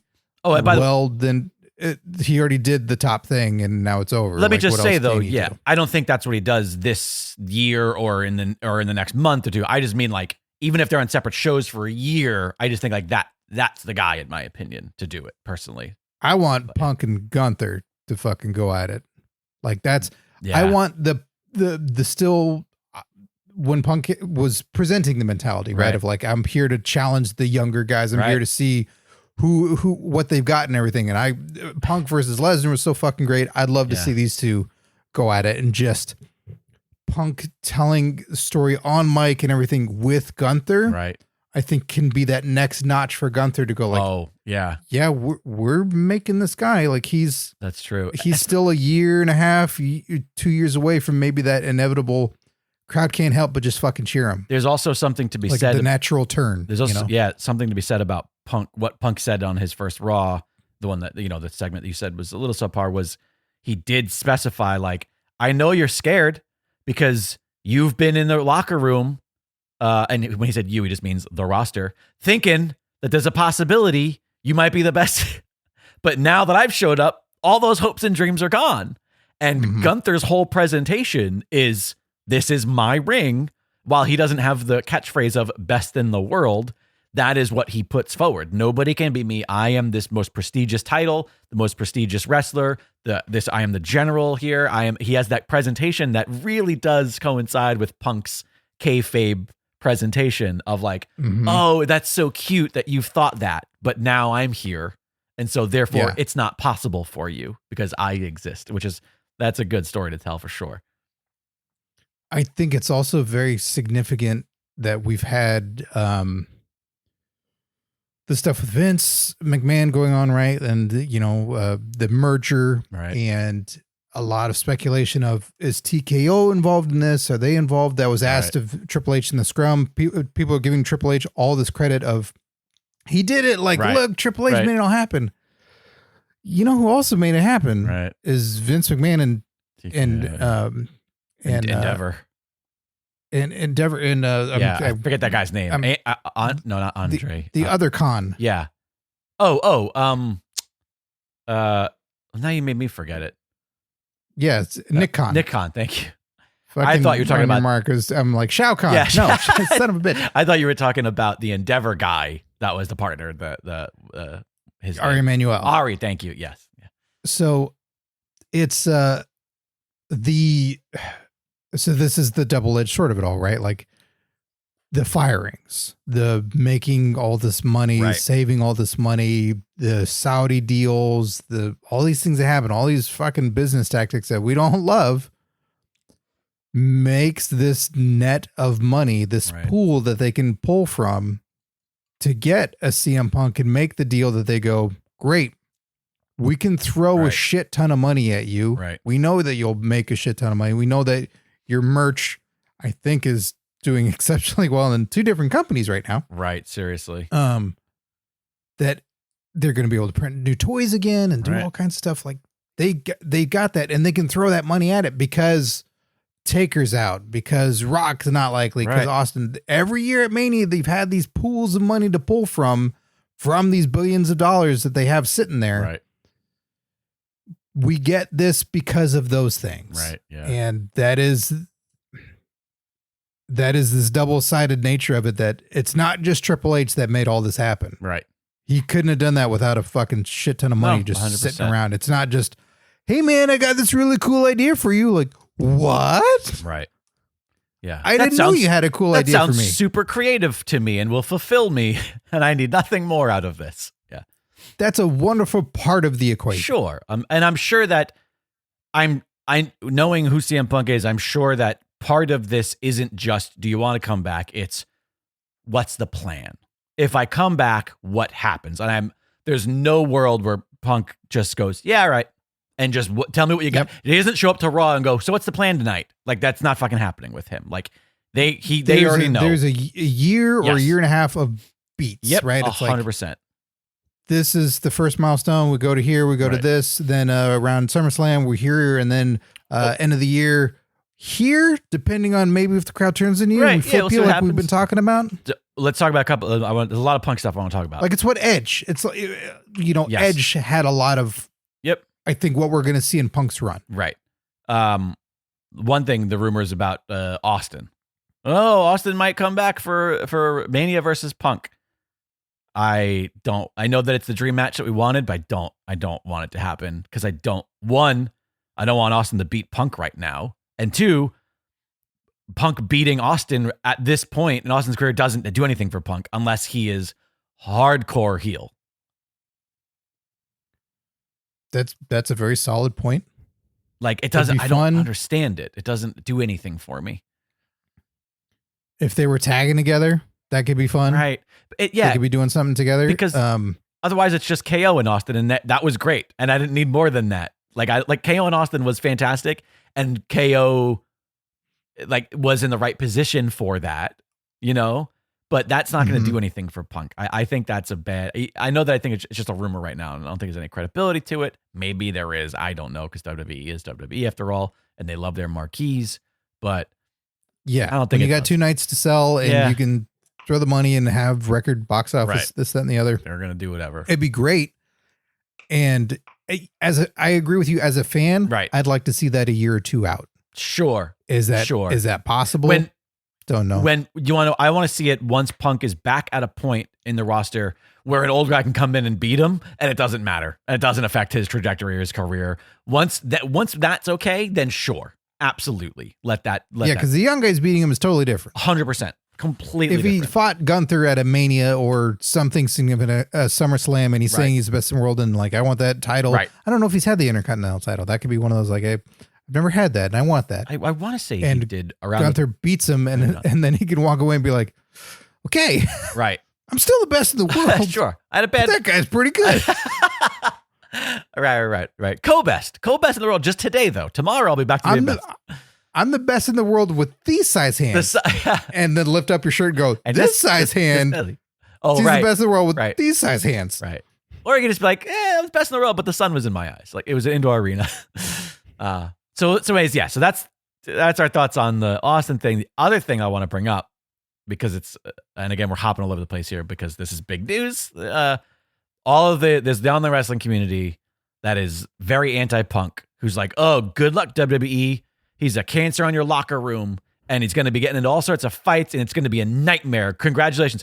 Oh, Tony Khan actually wanted him to go to WWE just to ruin it, just to create chaos. Like, all of these rumors.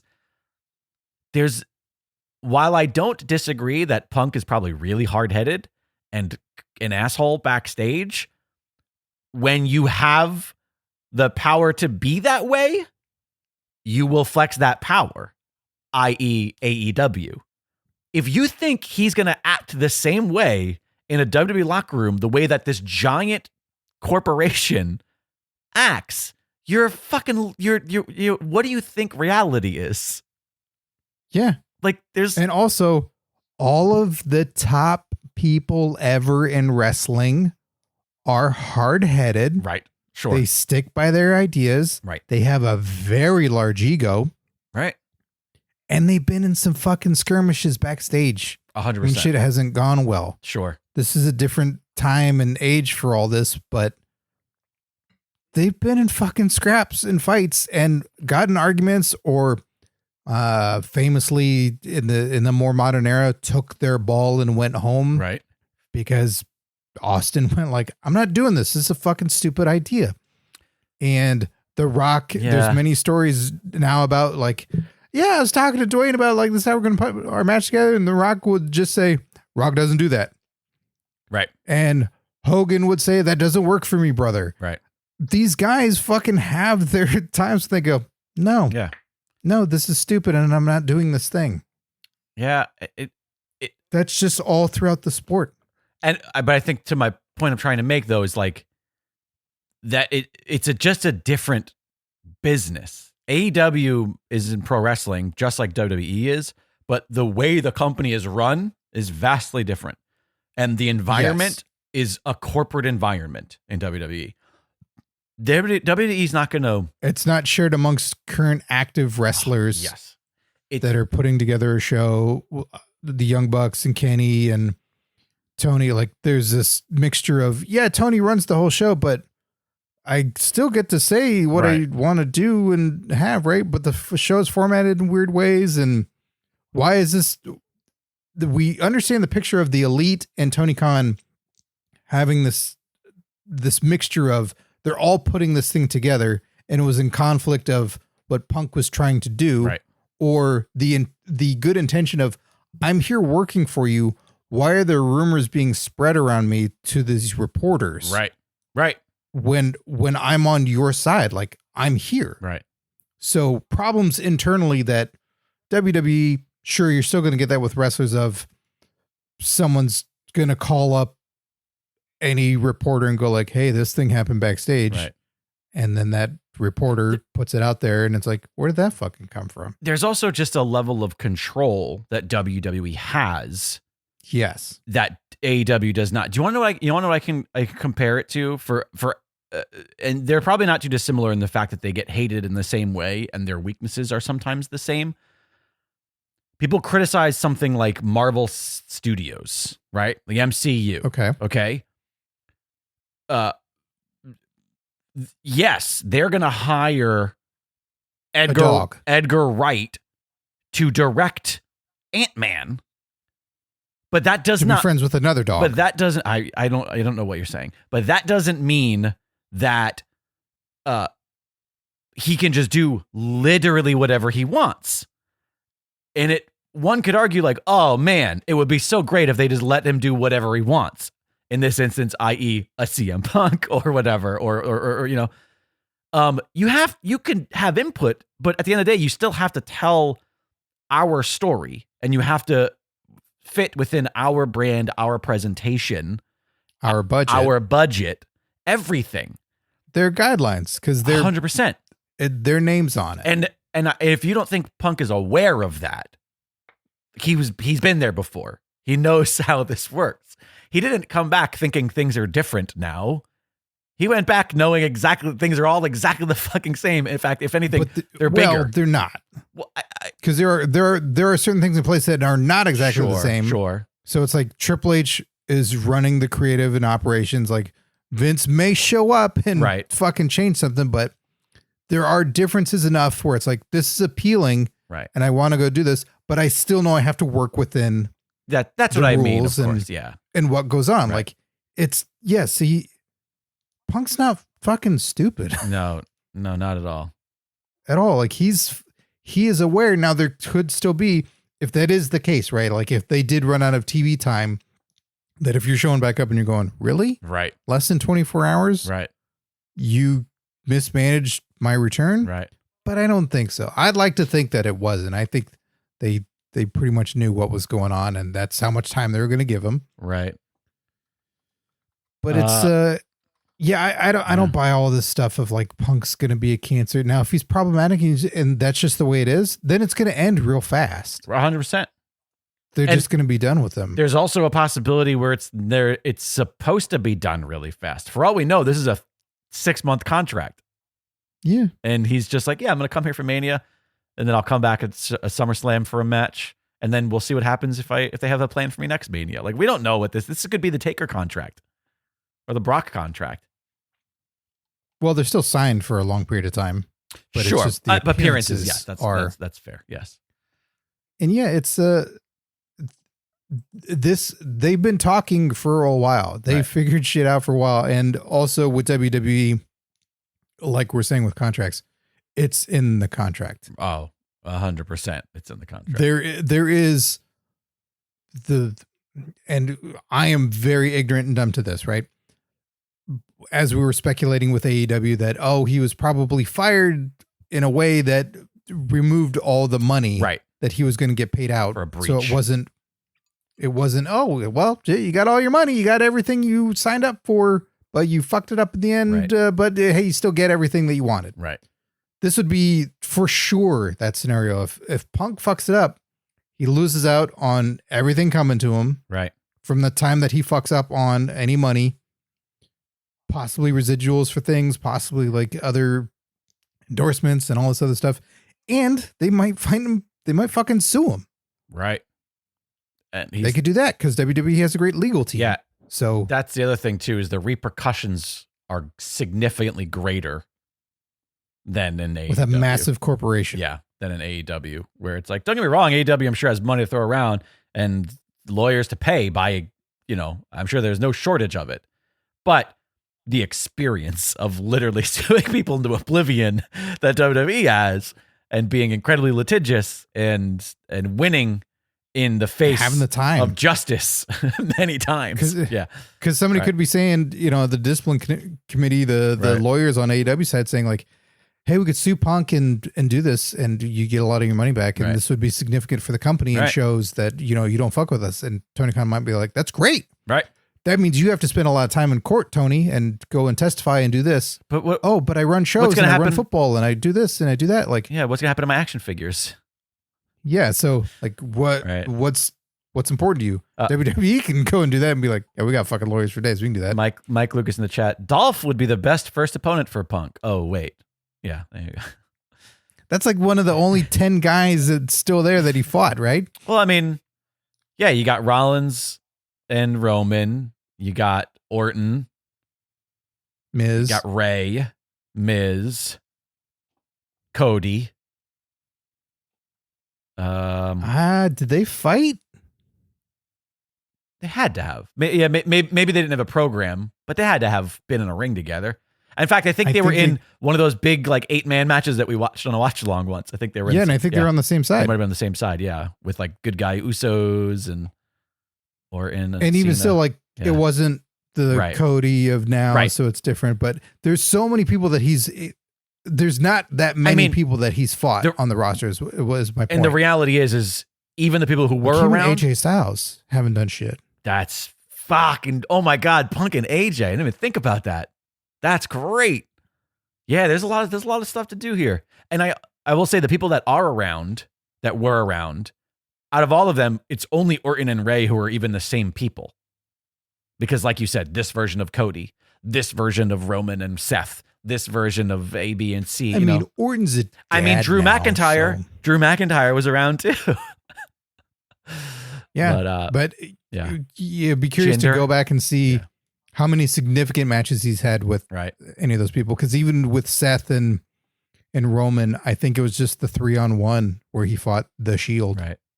Did we get? Wait, 2K23 already came out, right? Shit, it did. That was one that came out this holiday season. Or wait, Did it come out? No, they don't come out in the holidays anymore. No? It comes out around WrestleMania time. So 2K23 is not out yet? The schedule of it has WWE? changed ever since the one that got scrapped. Oh. There is something so to be one said. will probably be coming up around Mania time. It already has, it's got Cena on the cover. I was going to say there is something about WWE 13, it being a decade later and it being the same cover with Punk with the arms crossed. That would be fun for the video game to be like, oh, it's 10 years later and it's the same cover now because Punk has finally returned after 10 years.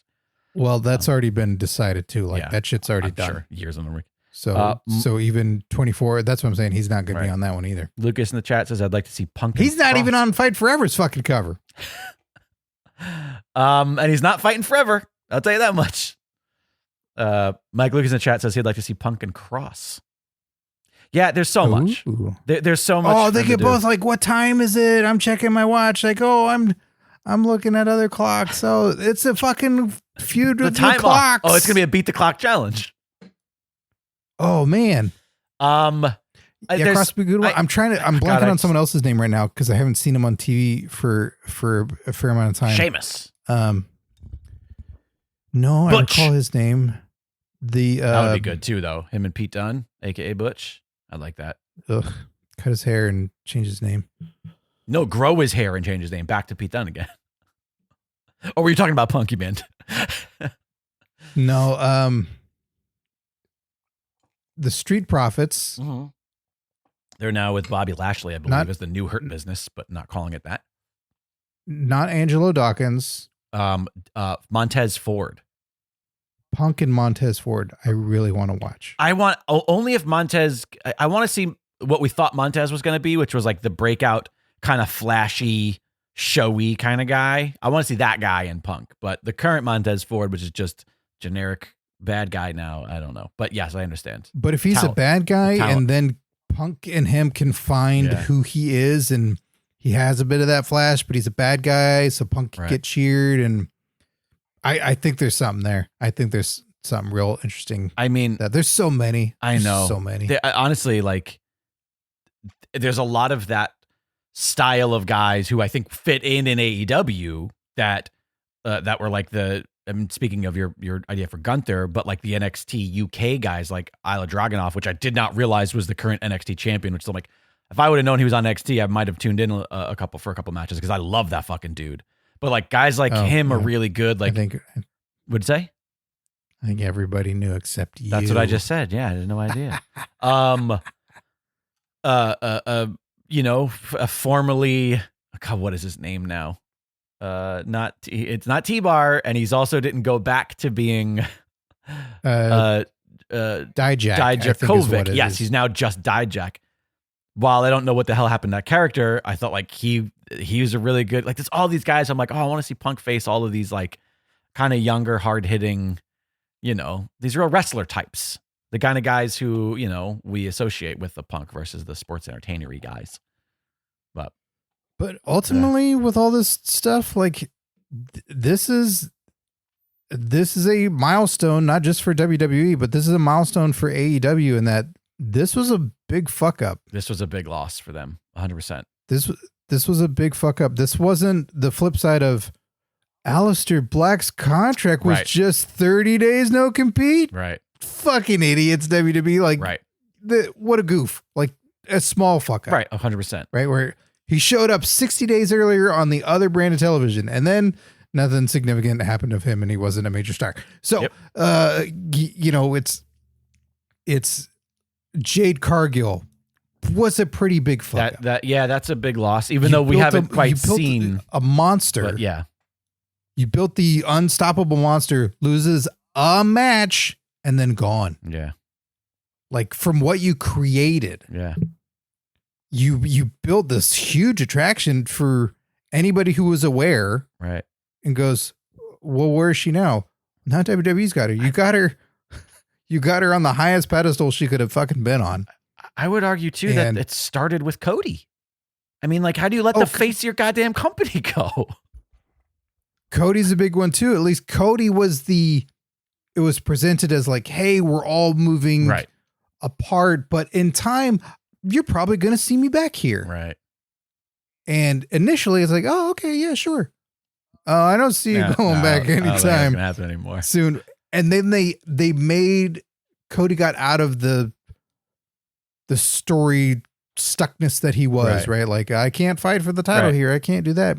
And then just elevated to a whole nother level via WWE's platform, right? Jade is then being elevated to this platform. Punk is then, oh, he's so difficult. We can't do anything with him. And what a bother he is. And Jungle Boy's here and it's all going to be fine. And we'll capitalize on this in no way as a story. Now he's fucking gone. And then is a big box office attraction to the other company again. Like they're losing the big players. Right. And in typically 2 out of 3, at least in big ways that are spotlighted. Right. And it's not the Edge leaving WWE. Like, I did everything there was to do here in this amount of time. 100%. I fought all the significant players. My shit's run its course. Now I'm heading over here. I'm changing my name. Right. And it's not the, oh my God, I can't believe he's here, to a huge degree, because you go, I saw him. Well, I saw him a lot. It's cool that he's here, gets to fight these other people now, but I wasn't without Edge. You get that one moment when he first shows up and he's in the ring and everybody goes, holy shit, with fucking Christian. And it's like, wow, yeah, holy shit, I can't believe he's here. That's great.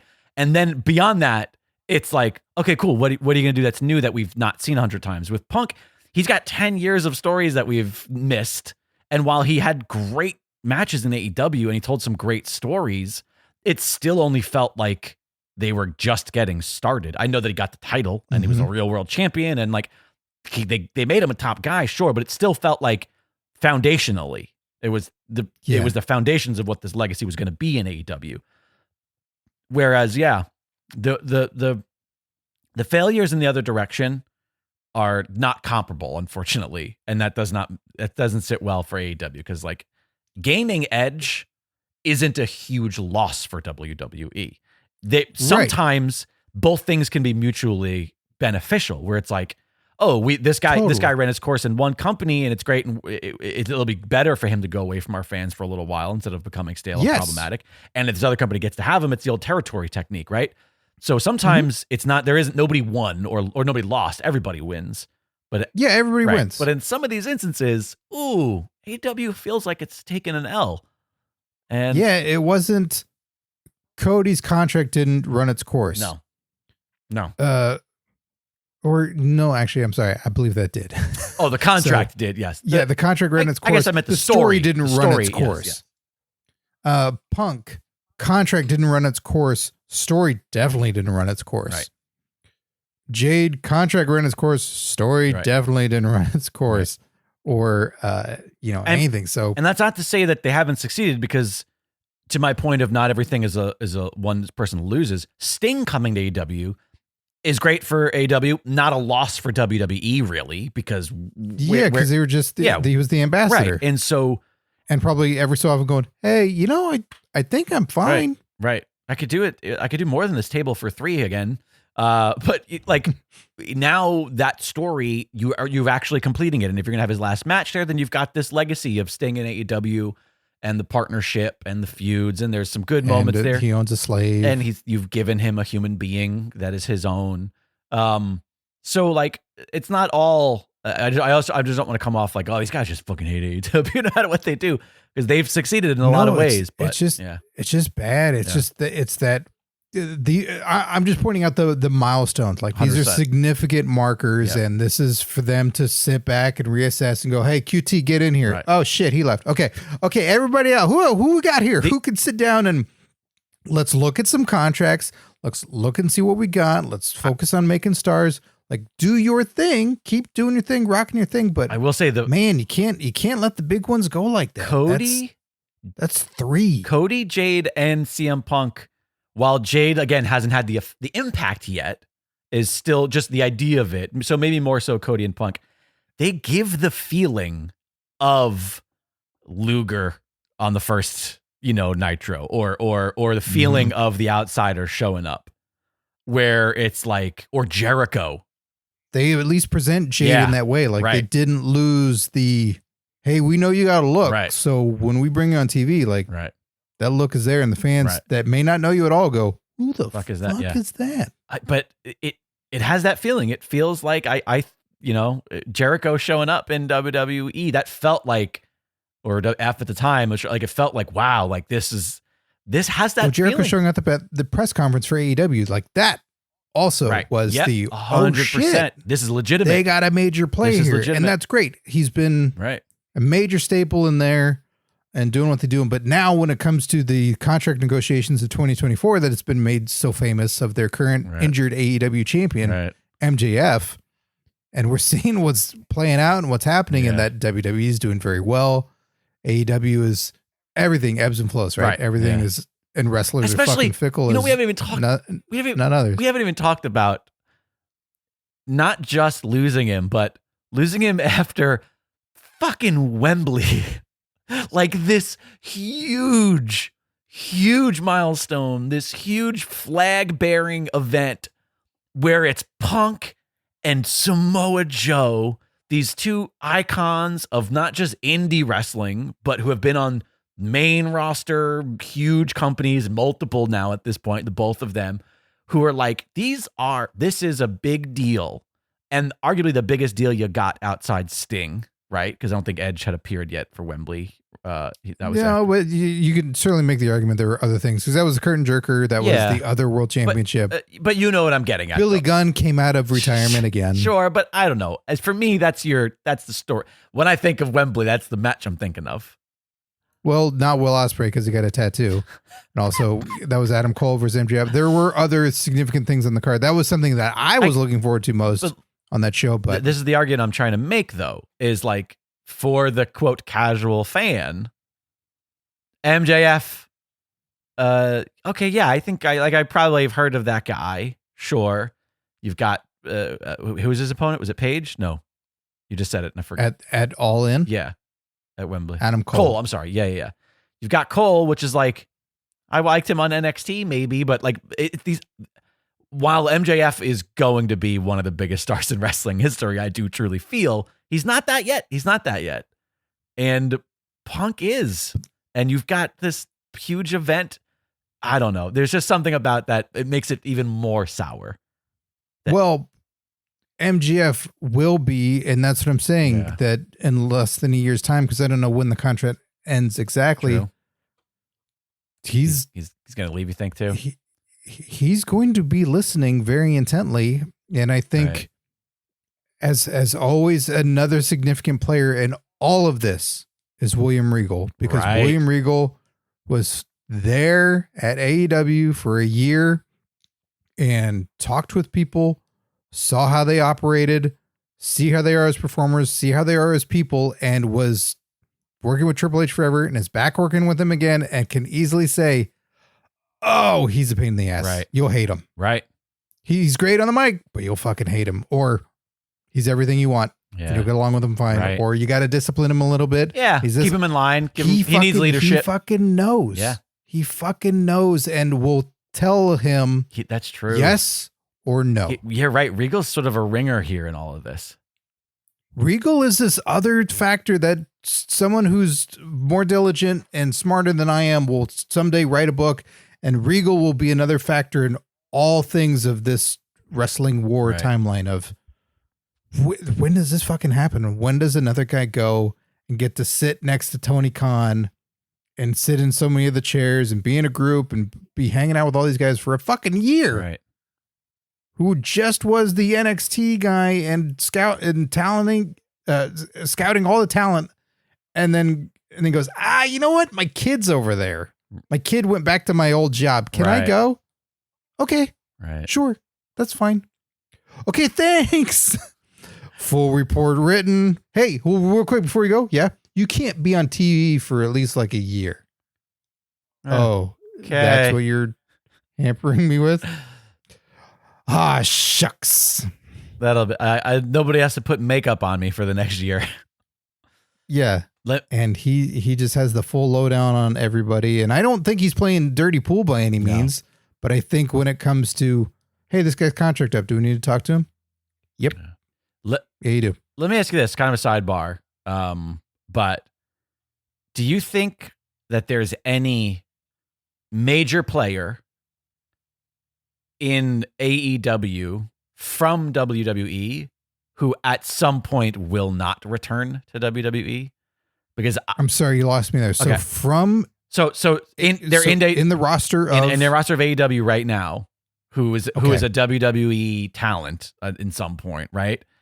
Do you think there's anybody who will not return to WWE at some point? I think the answer is no, with the exception of maybe Sting, although I did allude earlier to, I think at some point they might just back up a ton of money and he'll still come and do a thing. But I mean like coming back, like back. Like I think maybe the only person I could think of is Jericho, who might not, but even then, like as a competitor, as a competitor, just come back. Okay, because I can think of a couple people that I don't think would come back as a competitor. I think they might just come back as a personality for the Hall of Fame, and they're done type of thing. Danielson is one. I don't know. I guess it depends on his retirement plans and his health and whatnot. But well, also he's getting he's part of this disciplinary committee. I think he's booking one of the shows now. I think he's we said the same. Like he's putting together the tournament. But Cody created the company. he still went back. Yeah, but Cody had goals. That's true. Cody had and Cody didn't reach things that were fucking gnawing away. He didn't reach the point in WWE that Danielson did. Right. Yeah. And I don't. So that's why I'm making a case for him. Mike Lucas in the chat says Mox. That's also very likely. That's probably a likely one. I feel like Jericho. I feel like Edge and Christian will be back at some point. I feel like Ziggler will be back at some point, even though he's not in AEW right now. He will be. Maybe. I don't know. Maybe not. I mean, he's going to want to go hang out with his brother, right? At some point, you'd show up. Yeah. You got to go scout it out, right? Yeah. Like you got to, I think, pull a Ronda Rousey and just show up and go like, what you got here? Maybe not in a wrestling capacity, of course, but I think to your point, maybe Hall of Fame, even though he's already in once. I think Billy Gunn will come back and work. Like, I don't know. I feel like it's really hard for me to imagine Joe. I think Joe will come back. It's really hard for. I don't think Joe will. You don't? Oh, I think he will. No, not as a competitor, because I think that's probably winding down. Okay, sure. If he were to come back to WWE, I don't think they'd pull the trigger on him in the big way, because it's like, hey man, you're older now. I don't really know if we're gonna do this. Right. Sure. Sure. Yeah, no, it's just hard. It's hard for me to imagine. Like, it wouldn't have been pre last Monday, but now that's like, fucking Punk. Marina Shafir. You know what? Point made. There are definitely some people lower down on the card because they don't know her. There might be some lower people lower down on the card. I do think Adam Cole will be back in WWE at some point. They'll change his name and cut his hair, make him a manager. I don't know. Like it's hard for me to imagine at some point. But your question was who won't? You're listing who will. I know, but that's because I'm order elimination. I'm trying to, I'm trying to think of who there is, of course, but. Yeah, I think there are some. Yeah, I think Mox is probably the biggest. Yeah, I could see him never coming back. Hall of Fame, all that stuff, sure, someday. And I know the Vince factor being gone would be different, but he clearly likes to do what he likes to do, and I don't think WWE would sign off on like, yeah, sure, man, go ahead and put a bunch of fucking kebab skewers in your head. That's cool. Right. We're good with that. Well, anyways, we went super extra long here, but I mean, we're talking longer than Punk's promo. Tell you that about CM Punk. It's just there's so much excitement to be had. This is like an old. We want to hear from you, the listener, as well. Call 747-666-5606 with your thoughts. Maybe your booking ideas. Like, what do you want? What do you want to see out of Punk in WWE? Yeah, what would you like a lot of people see? are already trying to do like, hey, who's this person's WrestleMania opponent? Right. Who's this person's WrestleMania opponent? Like, do you have one for Punk? Call the show. Let us know. Let us know your Punk thoughts. Did you break your TV? Were you one of those people that you're like, I'm just gonna film myself watching the show? You know what? Fuck this fucking show. Smash. Well, speaking of smashing it, it is time to smash some heads for the December PWP Championship Palski Battle Royal. Woohoo! Current champ Alice Raider, aka Invasion, defending her title to see who's going to be the last champion of the year. for 2023. If you don't know what this is, well, you got to head on over to patreon.com/PWPalskis and become a championship tier Patreon. You get entered into this each and every month that you are an eligible patron. And your odds of winning are really good. The good odds. And when you win, you get to pick a watch along episode for Scott and I to watch along. And you get an item of your choosing from the shop over at dragonwagonshop.com that is worth more financially than your patronage. So you get money back. It pays for itself if you win. Without further ado, Scott and Arbor, do you want to see who the winner is going to be for the month of December? Who's gonna get some footy pajamas? Alrighty. Gonna mix it up, and pick out. Let's see, I'm going to do this guy right here. Alrighty. It's going to be... And new PWP champ for the month of December... Tim Redbeard, a.k.a. Blood Fuzz. Tim Redbeard, Congrats on your victory as you bring us into the new year with the PWP Championship around your waist or over your shoulder. Don't know how you wear it. Around the neck, possibly neck. Like a Bubba Ray Dudley. You know, right now, I just checked our Discord. Tim Redbeard... First off, thanks for not asking us to help you move, because fuck that shit. He couldn't be in the chat right now because Tim Redbeard just moved into a new apartment. Oh, well, he's going to have a nice, fresh shelf to have room for that championship. Fun little fact, because I love the stats. Tim Redbeard has not won the title in 2023. Do you want to know when he was last champion? When in his old apartment, I'll tell you that. December of 2022. Shut the fuck. Do you want to know the time he was champion previous to that? December of 2021. Tim Redbeard. The Christmas closer. He is our Christmas closer. Tim Redbeard, you need to play Lotto in December. December is your lucky month. Tim Redbeard only has potentially January through November. Yeah, true. He only has 3 championship reigns, each one of them in Decembers. In fact, he is the only person to ever hold a PWP championship in the month of December, because we've only been doing this since 2021. That's incredible. Wow. God, I love weird stats like that. What are the fucking odds? I mean, I know what the odds are. There are however many names are in this thing, 1 out of that many, but you get it. 8,000 to 1. 8,000 to 1. Well, congrats, Tim, on your victory. We really appreciate your continued support of the program. We appreciate all of our patrons for continued support. I think much podcast. Like any registered sex offender where they have to go door to door in a new place and acknowledge that they are a sex offender and let them know. Yeah. Tim Redbeard should go door to door and let everyone know that he's the December 2023 PWP champ. Right. And also, if you happen to be a sex offender, you should let them know that too. Right. Probably start with that and then end with the PWP champ. But you should tell them about being PWP champ, Tim Redbeard. Yeah, and a little bit louder than the sex offender part of it. You think Flair had to do that in the locker room at AEW? Well, thanks so much to everybody for tuning in for this extra long CM Punkified version of Pro Wrestling Palskis. We went a lot longer today than we usually do. But we had a show. We were researching and talking about shows that we've done in the past, Jake and I, off air. Yeah. And saying we had a soon to be continued series of Never Say Never. Right. In the wrestling business, and one of them was talking about Punk being back in WWE. Yeah. So this is significant. This is crazy. It is crazy. Not as crazy, of course, as the hundreds of episodes available to you if you become a patron over at patreon.com/PWPalskis. At just $10 a month, you get access to every single piece of bonus material there is. That includes all of the watch-alongs. It includes all of the old videos back in the Compadres days. There's so much material there. There's an ongoing series. There's a Hair Hall of Fame. There's so much fun stuff over there on the Patreon. I really urge you to go check out the Patreon, throw a couple bucks our way. It really goes a long way in keeping the lights on here. And the community is the best part of this show.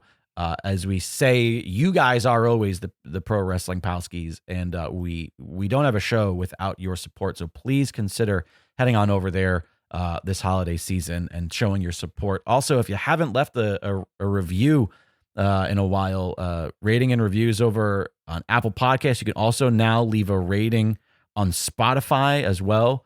I also just realized maybe we do this next week, Scott, although I should probably check it ahead of time. People can leave comments on episodes in Spotify. I had no idea.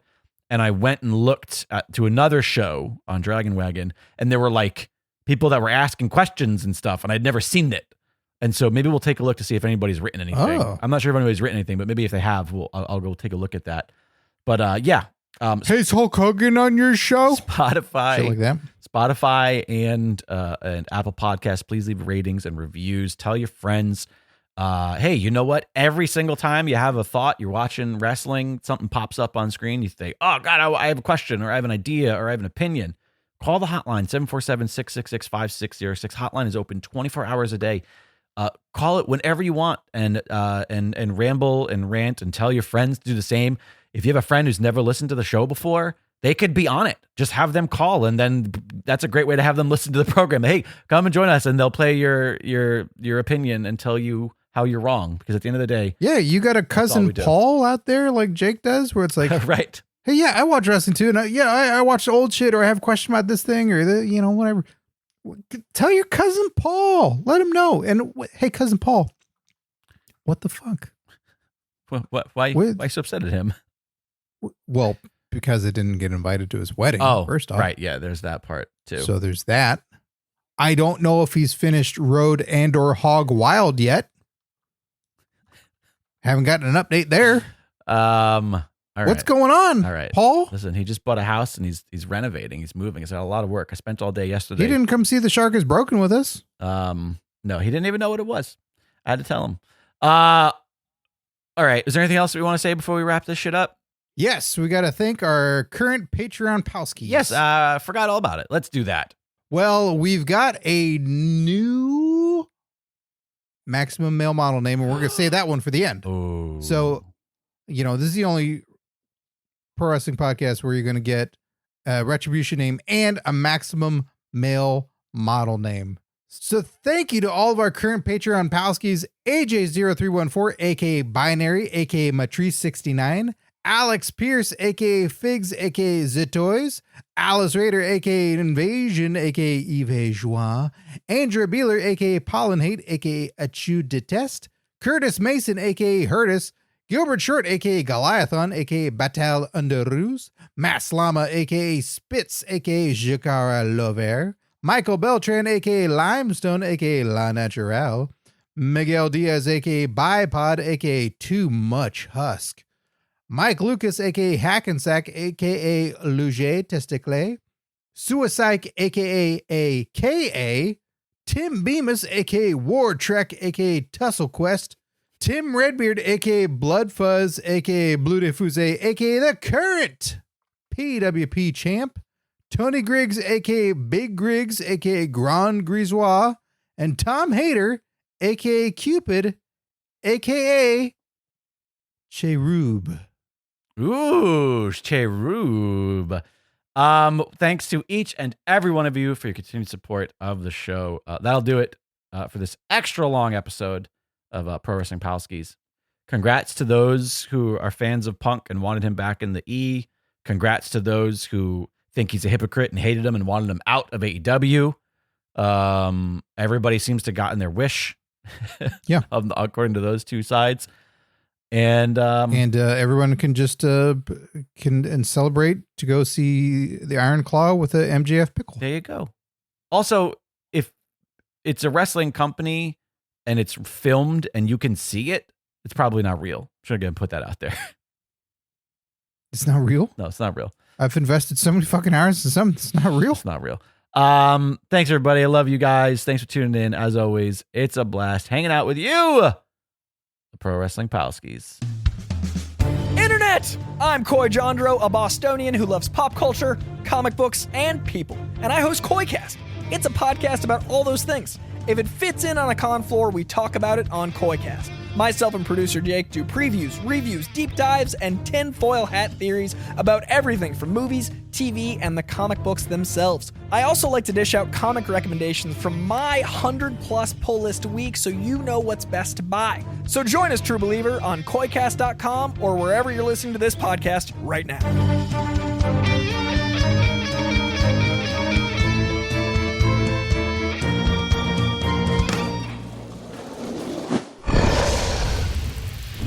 Dragon Wagon.